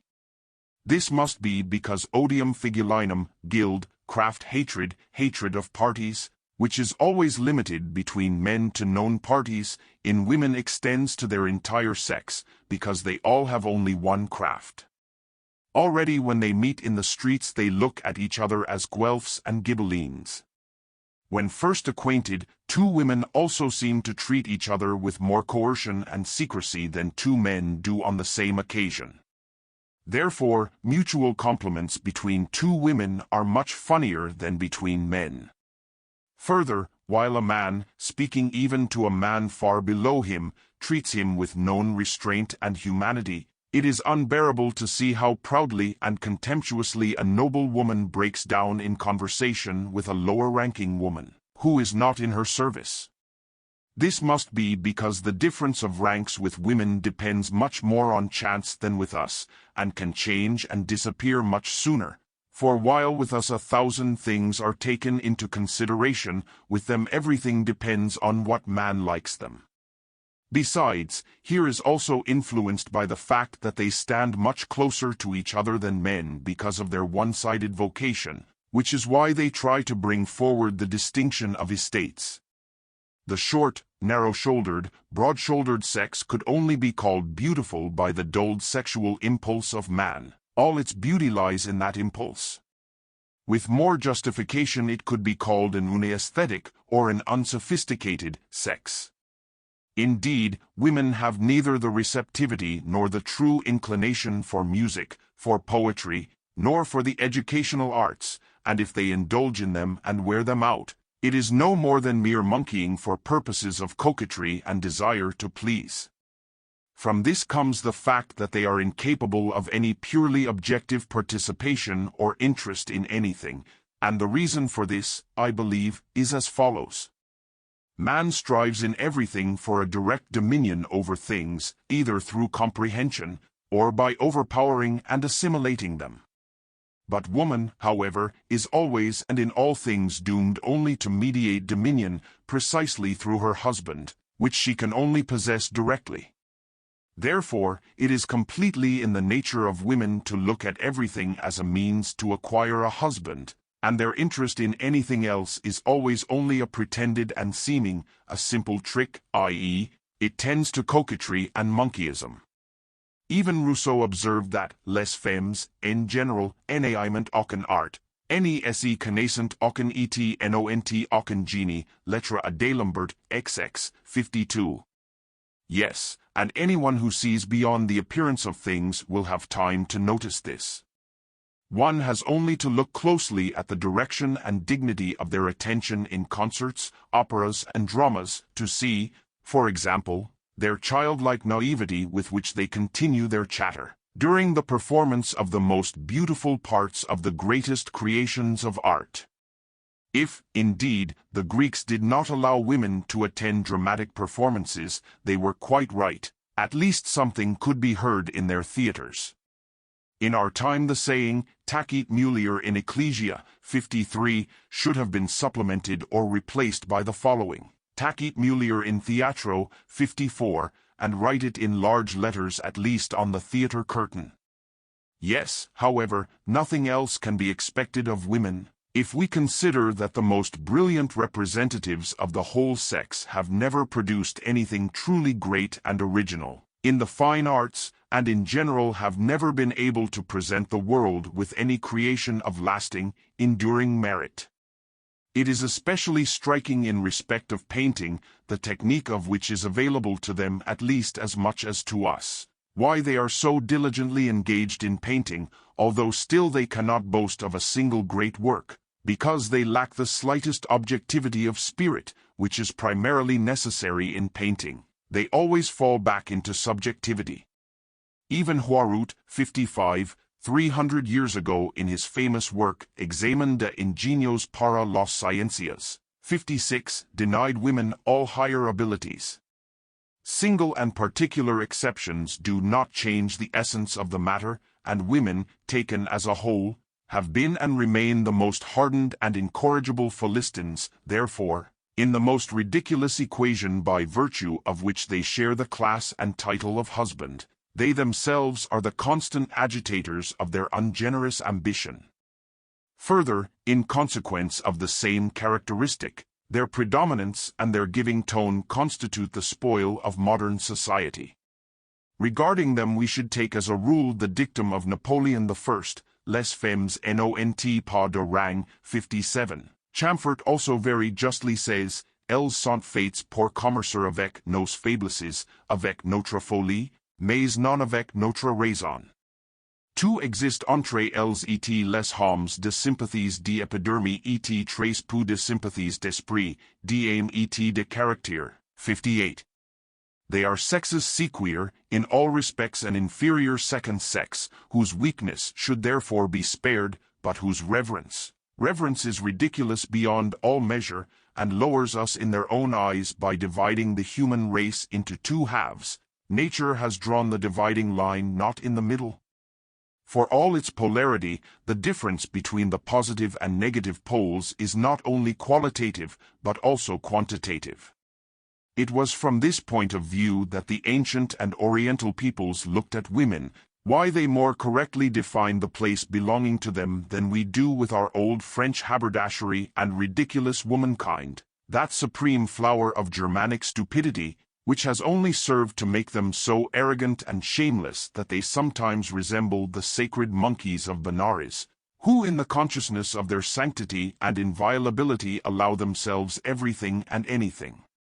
The woman of the West, precisely the lady, is in a false position, for woman, properly called sexus sequior by the ancients, is by no means entitled to be an object of veneration and adoration, to hold her head higher than that of man, and to have the same rights as him. We see enough of the consequences of this false position. 59. It would therefore be highly desirable that in Europe also this number 2 of the human race should again be given its natural place, and a limit should be put to the lady's outrage, which not only the whole of Asia laughs at, but Rome and Greece would laugh at as well. The public, civil, and political consequences of this measure would have been incalculable. The European lady is a being who should not actually exist. There should be mistresses of the house and girls who hope to become such, and therefore are brought up not for arrogance, but for housekeeping. For the very reason that there are ladies in Europe, the women of the lower class, that is, the majority of the female sex, are much more unhappy than in the East. In Hindustan there are never any women who are independent of anyone. There every woman is under the care of either her father, or her husband, or her brother, or her son, according to the law of Menu. 60. That widows burn themselves together with the corpse of their husbands is, of course, outrageous, but when they squander with their lover the husband's property, the property which he accumulated by hard work during his whole life, comforting himself with the fact that he worked for his children, this is also outrageous. Medayam Tanura Bidi. 61. A woman should never harass independence. Initial maternal love, both in animals and in man, is purely instinctive and therefore ceases simultaneously with the physical helplessness of the children. From that moment on, a love based on habit and reason must take its place, which often does not happen, especially if the mother did not love the father. A father's love for his children is of an entirely different kind and much stronger. It is based on the recognition in them of their own inner self, hence their metaphysical origin. With almost all ancient and new peoples, even with the Hottentots, property is inherited solely by the male generation. Only Europe has evaded this custom, except, however, by the gentry. That property, acquired by men by great and long unceasing labor, then falls into the hands of women, who within a short time squander it or otherwise squander it, is as great as a common injustice, which should be prevented by limiting the hereditary and proprietary rights of women. It seems to me the best thing to decree that women, both wives and daughters, should inherit at all times only one life annuity, determined by mortgage, but not at all basic property or capital, unless there are heirs in the male line. It is men, not women, who acquire property. Why they are not entitled to the unconditional possession or disposition of property. Women should never be free to possess and dispose of property proper, i.e., capitals, houses, estates. They need a guardian of some kind at all times, therefore, they should never, under any possible circumstances, be entrusted with the custody of their children. Women's vanity, if it is not even greater than men's, has the bad side that it is quite directed to material things, precisely to their personal beauty, to splendor, pageantry, and tinsel. Therefore, society is their true element, which develops in them, especially with little intelligence, a tendency to extravagance. The vanity of men, on the other hand, is often directed toward intangible advantages, such as intelligence, learning, courage, etc. Aristotle, in his Politics, Part 2, 9, explains what disadvantages arose for Sparta from the fact that too many rights were given to women there, as they enjoyed in Sparta inheritance, dowry and greater freedom, and how much this contributed to the decline of Sparta. Should not the blame for the gradual fall and corruption of the court and government in France, also be laid on the ever-increasing influence of women since the time of Louis XIII, which led to the First Revolution, the consequence of which were all the subsequent coups. In any case, the false position of the female sex, expressed most strikingly in Our Lady, is an organic vice of the social condition which, proceeding from its heart, must extend its disadvantageous influence to all parts.